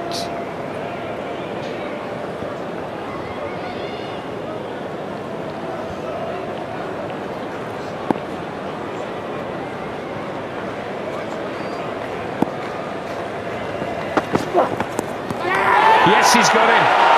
The extra ball gets a wicket. Well, that doesn't often happen, but Sotsobi will buy that.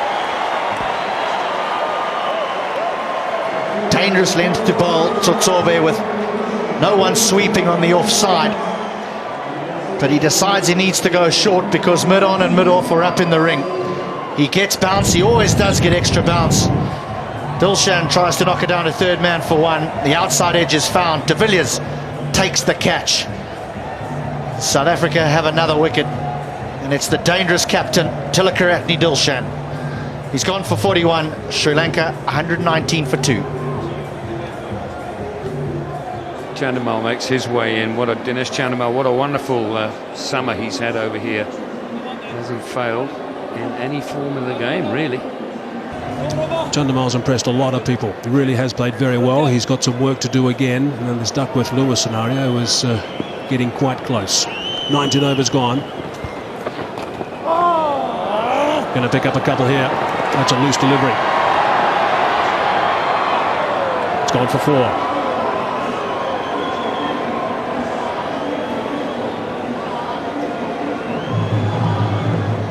Let's have a quick look at the last wicket that went down. A bit of extra bounce into those gloves of A.B. de Villiers. So again, Tsotsobe has performed very well, picked up a couple of wickets. And we've seen those smiles a few times. In the air for a while. Gone away for a boundary. They have to control things here, the Sri Lankans. They're above the required rate with the Duckworth-Lewis. They can't afford to lose any more wickets. That's the important thing, because it skyrockets when they do.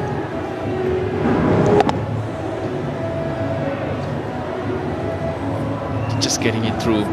If Sri Lanka were to lose another wicket and the game were to stop, Sri Lanka need to be 131.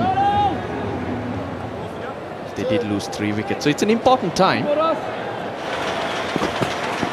Oh, there's an idea of how difficult it's becoming for the bowlers.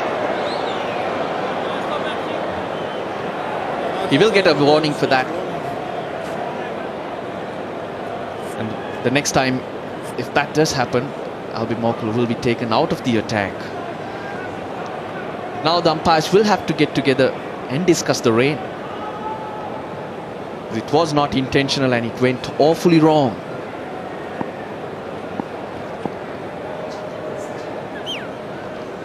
There we go, there's the batting coach, Marvin Atapatu. He was the recipient of those messages.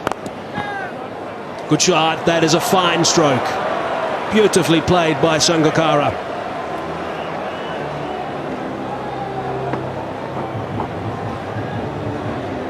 That should relieve the pressure. South Africans all over Sri Lanka, hardly any runs. You see Sangakkara play this time and time again. Short stride, just leaning into it.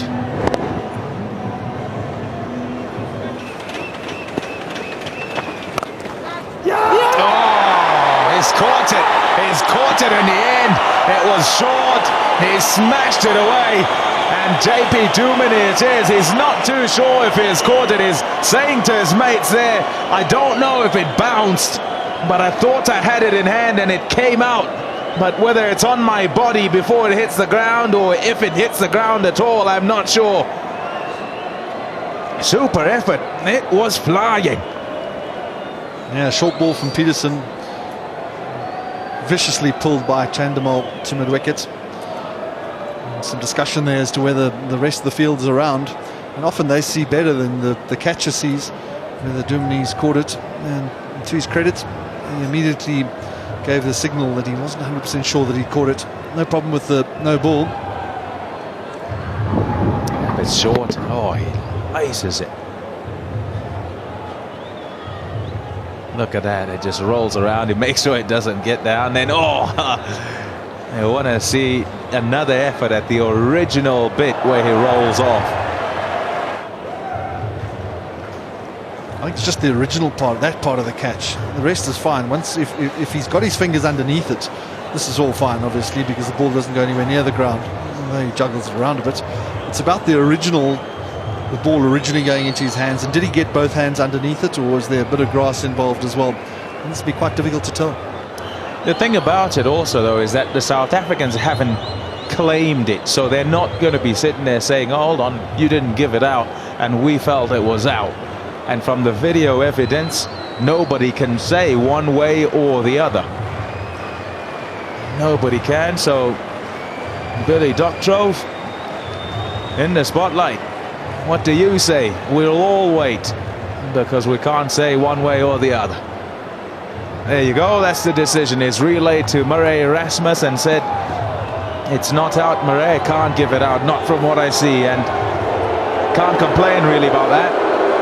It's a fair decision, and good on him, JP Dumini, because straight away he said to his mates who are coming to try and say, well, high fives, well done, good catch. And he said, I'm not sure, we need to check that, don't know if it hit the ground or not.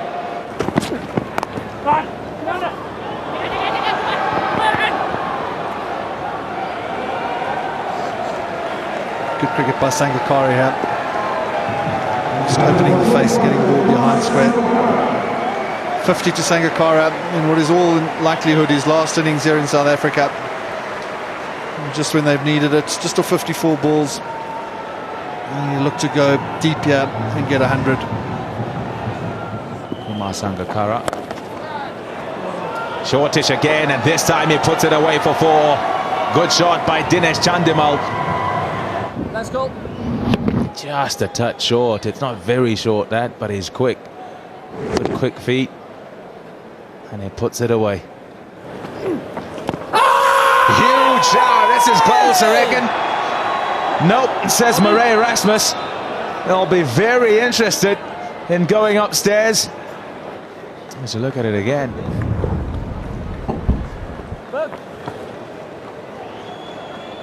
So no referral. 173 for 2 then, Sri Lanka. And a look at some of the shots that Kumar Sangakkara has played and getting to his 51 not out. Aesthetically pleasing, you'd say, when he gets going. Always look more elegant, they say, the left-handers.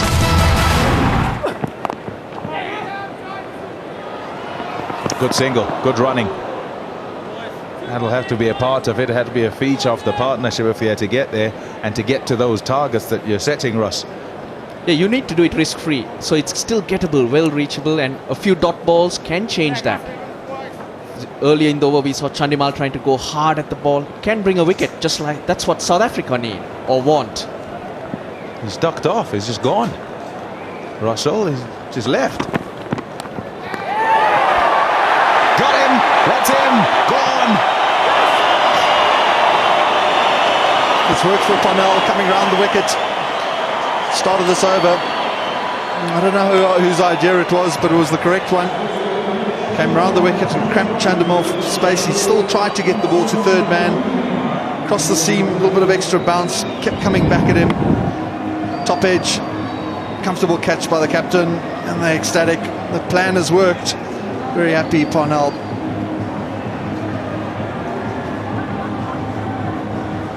Dinesh Chandimal gone for 20, then from 35 balls. It's 175 for 3.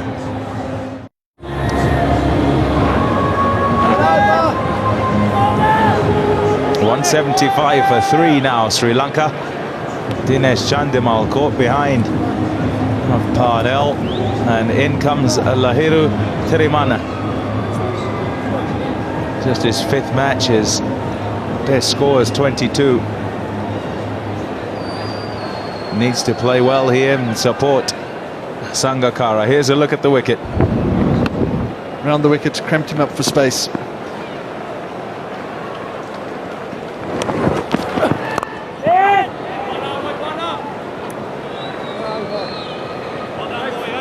$175 for 3. Good shot. It was short, and it's going to be put away for 4. Well, ease the pressure on the new man, Thirimana. JP Duminy will be livid with himself. Dragged this down short, allowed him to get back, rock back. Hit the ball late, which allowed it to go behind square on the offside. Ran away for 4. Nicely played for a single through the covers. Right, let me get to it. Sorry. Do you think Gary Kirsten has found out anything about this current one-day squad and what he would be more than likely taking to New Zealand? I think he has. It's been mix and match all the way through. The selection meeting was today, so I would imagine the team has been picked already. But he's improvised, he's experimented, he's put players in different positions. So I'm sure he knows exactly who he wants to take. Whether he knows what his best 11 is, well, that's debatable. That's nicely played. We'll run away for 4.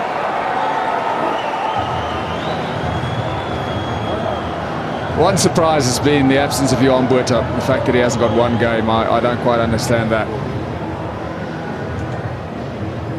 Poor delivery from Duminy around the wicket. He got the ball outside leg stump, but was still going down.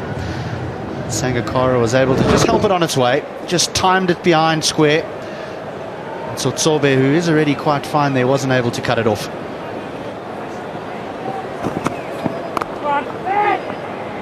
Slow delivery, well bowled, and good fielding as well.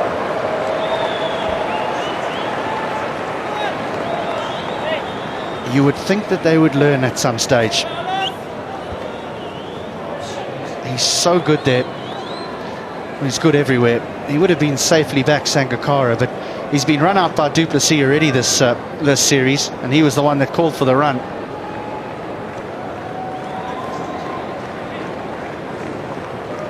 So quick off the mark and agile, and his release is quick as well.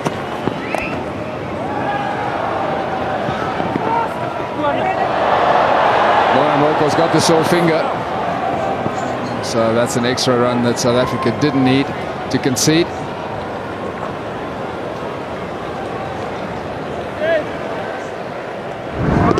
Wet outfield. Big tall fast bowler nursing an injured finger, probably just trying to protect it a little bit. Misfield, through for a second. 200 up for Sri Lanka as well.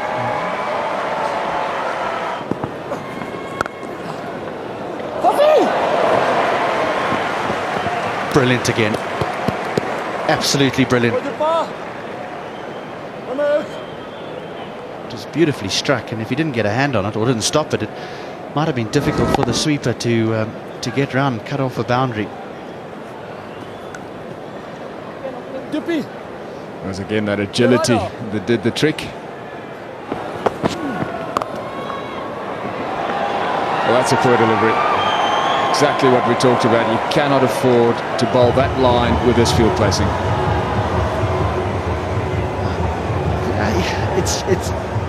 It is a poor delivery. It's just the thinking that just worries me. Long on, long off. Surely you've got to be straight and quite full. Encourage the batsman to hit you up the ground. As soon as he's allowed to be able to get the ball behind him or square of the wicket, you're in trouble. It brings about another field changing, and this is where South Africa have had a problem. Unsure of what they're trying to do during this period. And it's been a problem for a long time. Well, that's a top stroke.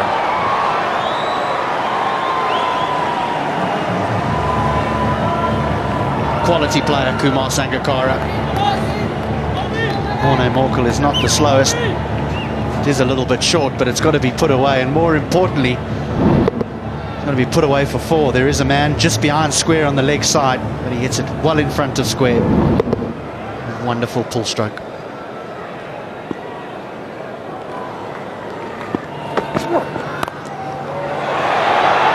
Well, that's a poor delivery.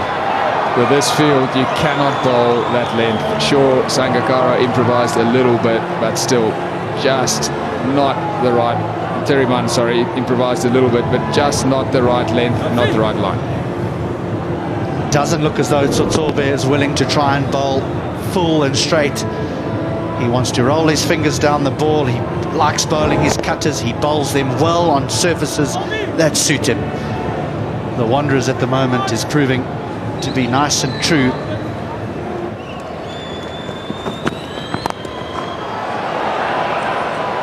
Well, he got the length wrong. So these are the difficulties that you face as a bowler bowling at the death. Your margin for error is so small. You miss your length, batsmen of this quality put you away. It's a very, very fine cricket stroke from Tiramana. Gives himself a little bit of room on the leg side. He goes over extra cover and he finds the boundary.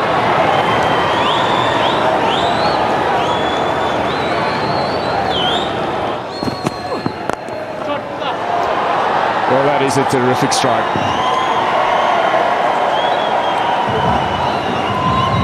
Good over for Sri Lanka, 250 for 3. Now Sri Lanka within striking distance. Now the likes of Angelo Matthews, Tisara Pereira, they will be very useful. A quick 20-30. They don't need that at this stage. They just need to knock it around and keep going. But they can see the finish line. So Sangakkara is key in getting home now. Catch! It's a good shot. Placed over extra cover.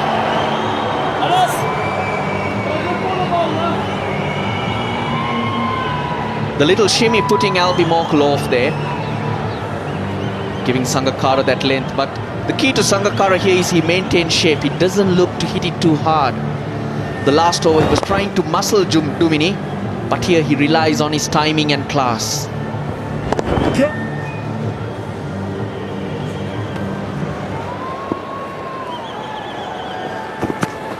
Ja, very good.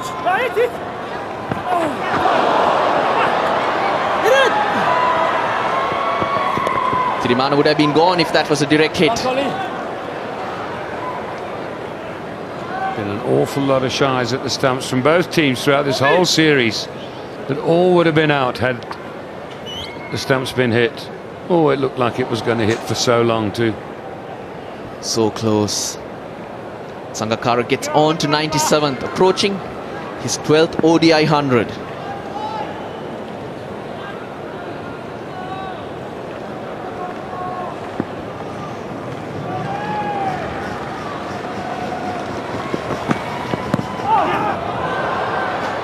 Good option.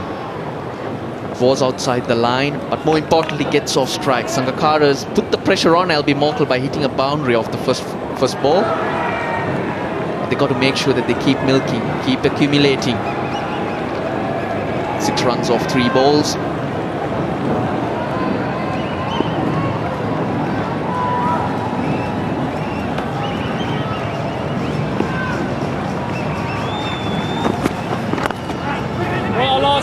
He'll want 2 here. But he makes the decision that there isn't a second. You got to push for every run, but Peterson doing really well this time. Robin Peterson, he had a long way to go. He had to run in from the boundary line to almost the 30-yard circle.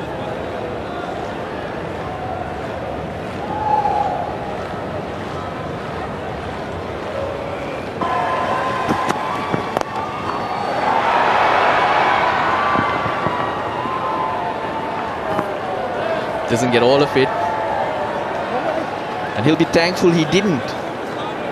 It looked like it was going right to Totsovi.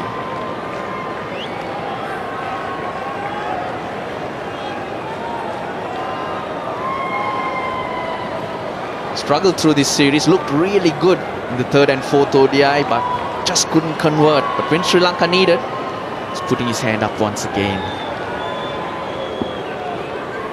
Wally!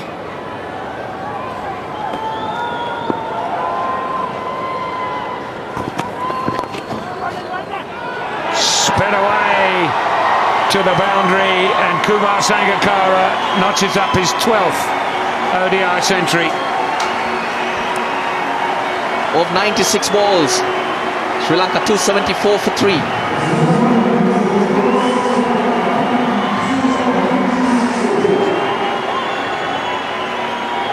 His captain, very proud of him, and feeling that surely now Sri Lanka can just waltz home in this game and go back to their beautiful island, having really had a pretty good tour of South Africa. Won a test match here and 2 of the 5 ODIs, which I'm sure they will complete now. 10 fours to Sangakkara.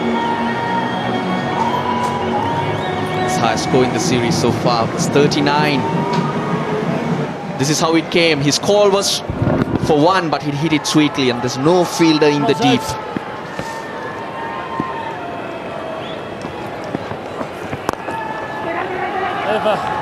2 is the call. That's just what Tirimana needs to do. Just keep knocking it around. It's well within. Required rate just 6.5. If you break it down to balls, 38 required out of 35.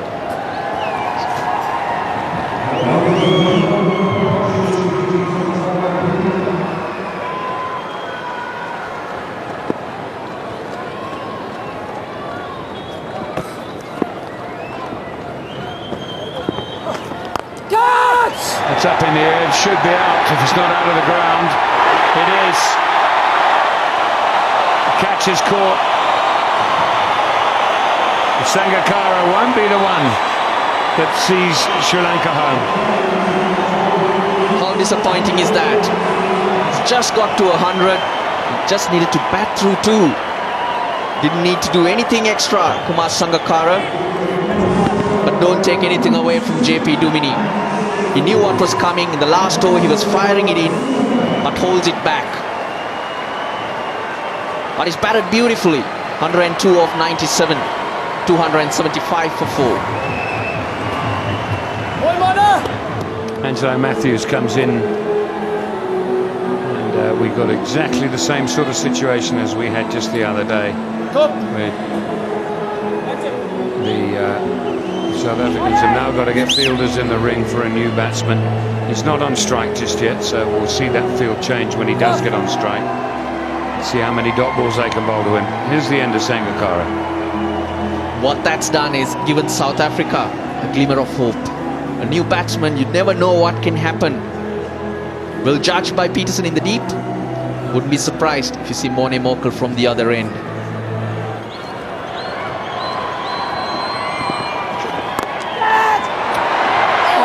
Just clears the mid-on.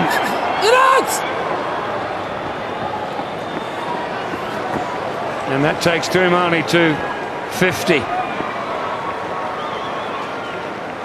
Oh, he's played a top knock, all 49 balls.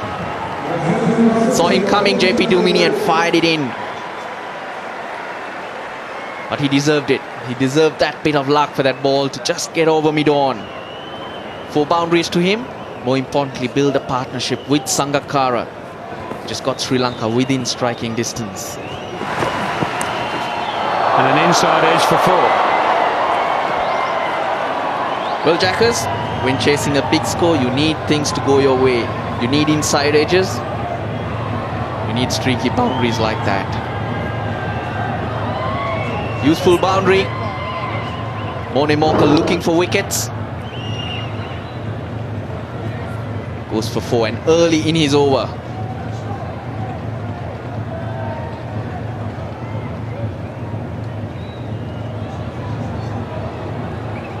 happened twice. Sri Lanka getting close to 312. Chased down 300 2 days ago. What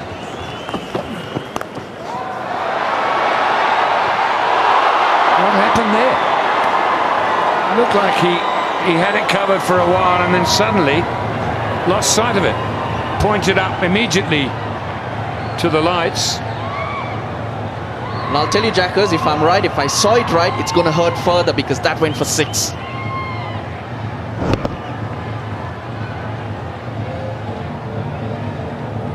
Parnell right there. There you see. He does lose it. He's lucky. Doesn't do himself any damage. But it's not 6.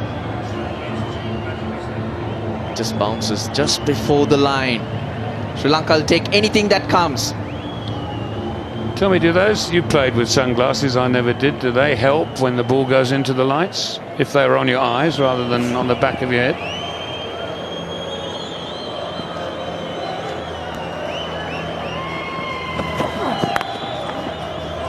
There are special frames which you do use under the lights. But like these ones on Faf's head. But Parnell wouldn't have expected to be fielding under lights. This is a day game. It's just because of the rain that we delayed. Well, they've been on for quite a while, the lights. It's very unfortunate that that did happen. Those are the breaks the batting team needs. And you take it. Absolutely. And you could argue that you could create an angle to get a better view of that ball, but this was a flat hit. Was traveling fast at him, so getting into a position from where he could see better is out of the question.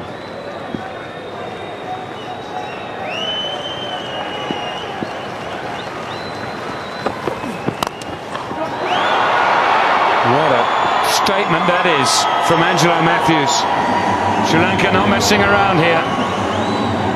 They know they've got this one and they want to win it quickly. Just the second ball he's facing, but there are no fielders in the deep. The sweep and the long off were all in the circle. So Angelo Matthews making it count. Now the sweeper goes down, but the damage is done. Mokel's gone for 13 already.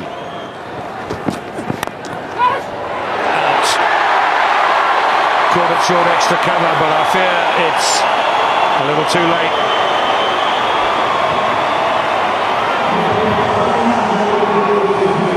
You can understand what he was trying to do. He was looking to go down the ground because again the fielder's up in the circle. But surprised by that full toss.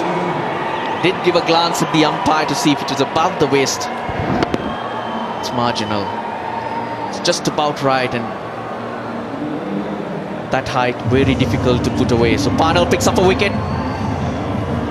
Matthews looked dangerous but doesn't last long. 6 or 5. Sri Lanka 5 for 294. The hero from just the other day, Sara Pereira, man of the match in Kimberley. This is why he's there. Slightly slower ball from Parnell, just reaching Peterson at short extra cover. Just a little too high for Angelo Matthews, who was dead set on going down the ground.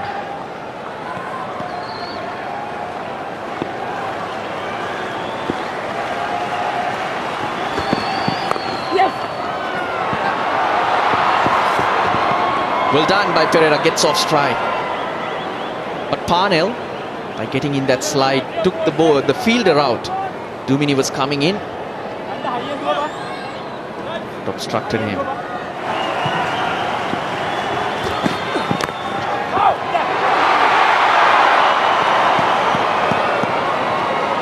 Parnell's appealing for something.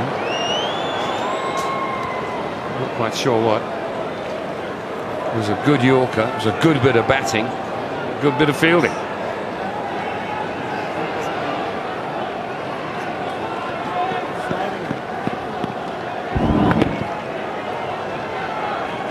Hits it hard into the ground, Thirimana. Parnell got 2 deliveries in his spell.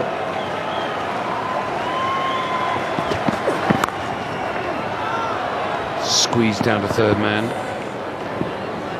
Boys. They need to hold their nerve, the Sri Lankans. Nothing silly from this moment. Make sure that you keep knocking it around. Still less than run a ball.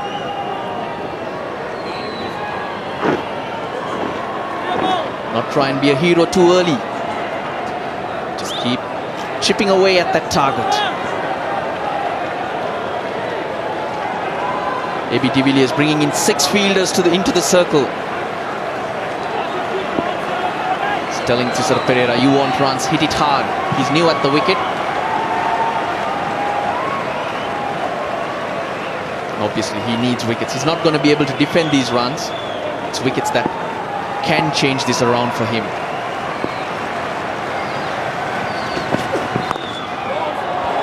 That's marginal too. Very difficult to play that high full toss. 296 for 5.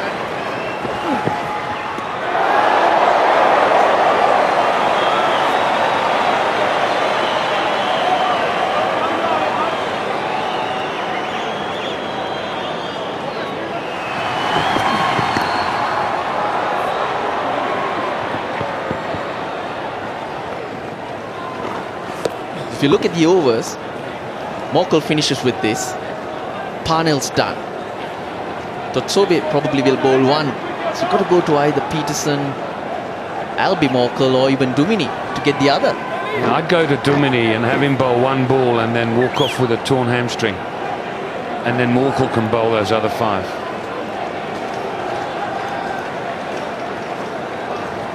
What do you think? Can't happen. I don't think Dumini is going to come on because it's going to finish before that.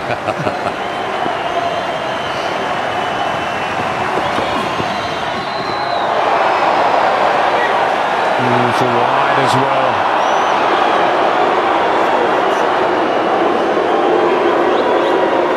Morkel disappointed. He's saying that's gone over leg stump. Yeah, he's trying hard. He's running in hard. Now he's bowling in the mid 140s. Pereira does go across, and that's fair enough. They are penalised, these bowlers, the moment they err on that leg side.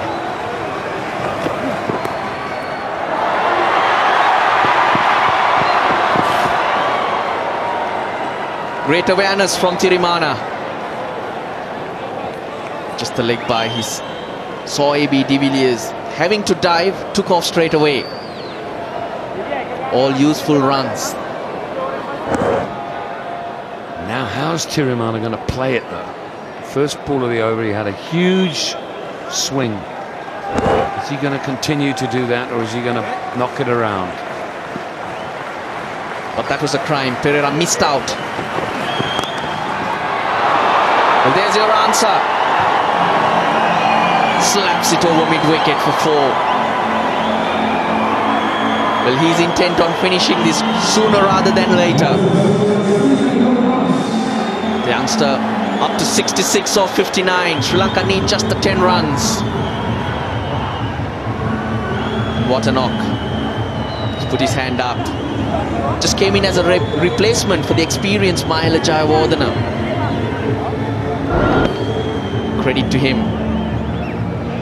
The Sri Lankan think tank for trusting him, trusting a new face at number 5 under pressure.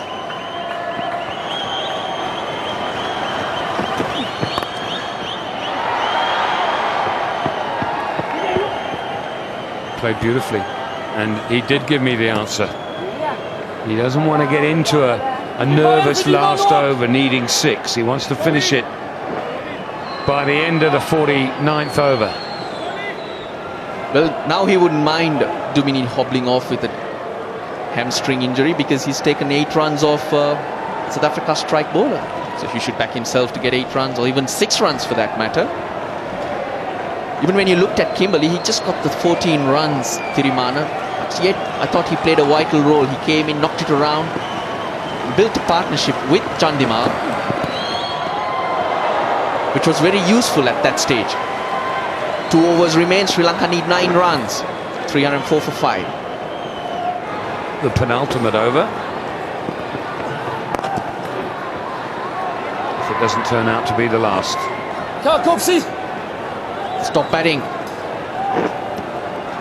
He'd rather leave the big hit to Thisara Pereira, who can go big, and this is his zone, hitting spinners out of the park. Not that he needs it, not that he needs to do it, because it's 8 runs required of 11 balls.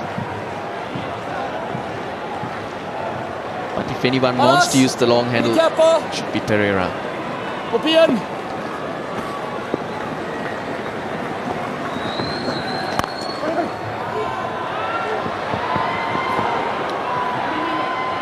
Well, Russell, this is a very pleasant ending for you, for your stay in South Africa. It's been terrific having you part of our team.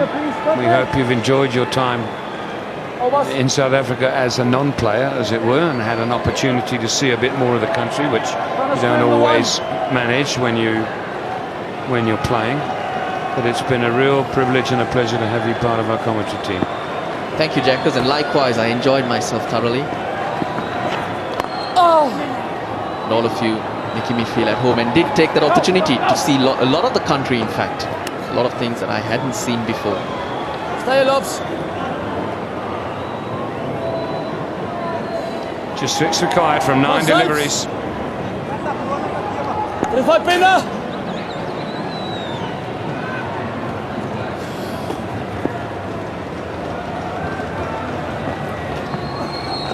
Down, boys. Well bowled.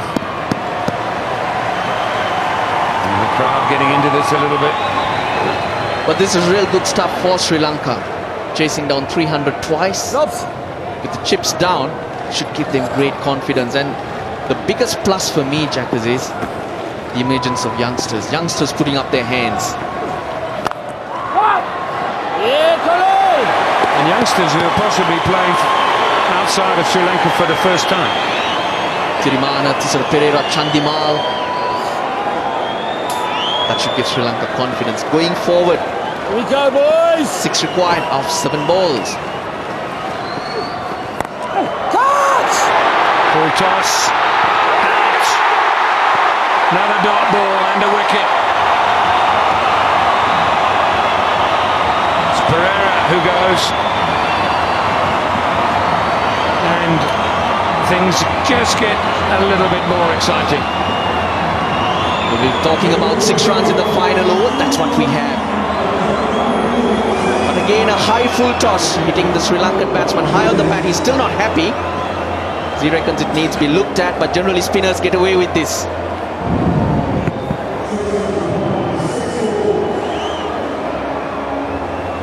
Well, unlucky in the end, but he has to go. Du Plessis picks up in the deep. Thisara Pereira up 2 runs today. 307 for 6.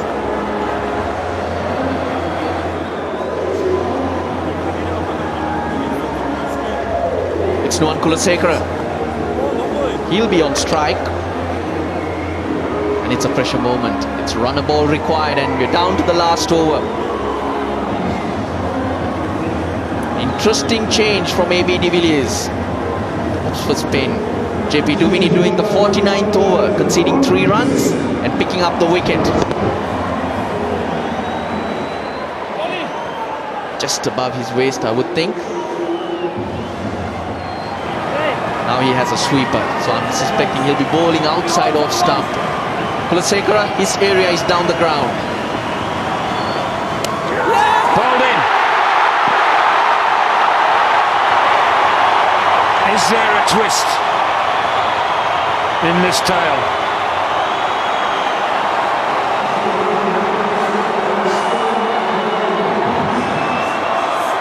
Brave stuff from Peterson. Holding it back. And you know exactly what the batsman's going to do too. He gives himself space because he wants to go over extra cover. It's his first ball. He just doesn't know what pace it'll come to him at. Bowls it slow. He's through the shot early. Kulasekara goes without scoring. It's 307 for 7.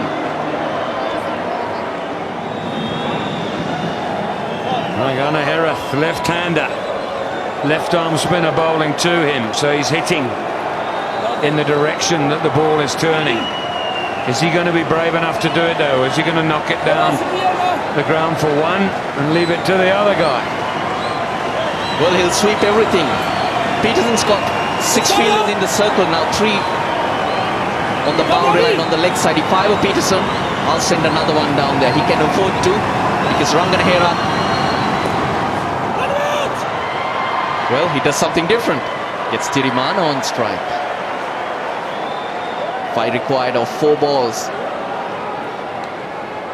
This is Kulasekara, 2 balls ago. Slight turn, the ball straightening down the line. 5.7 degrees, as we are shown there.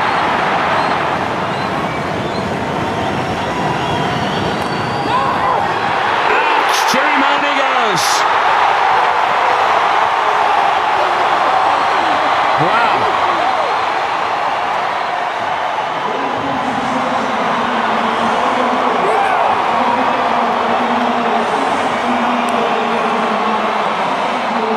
Unbelievable stuff, unbelievable scenes here. Tirimana letting Peterson know early what he was planning to do. He fires it in much quicker than the delivery that got Kulasekara. Almost 90 kilometers an hour, but he's batted really well. He's given Sri Lanka a chance, but cannot finish it out. Disappointment for the young man. 69 of 63. Sri Lanka 8 for 308. What a time to come in for your first hit in international cricket. Sachitra Senanayaka in his second ODI. It's a useful bat down the order, but he needs one hit. He needs to give his team one hit. Quicker delivery, bowled wide off the left hand and also going on with the angle. Brave captaincy and brave bowling.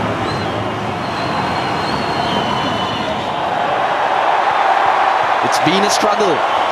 2 balls remain, 5 runs required. Sri Lanka going to need a boundary.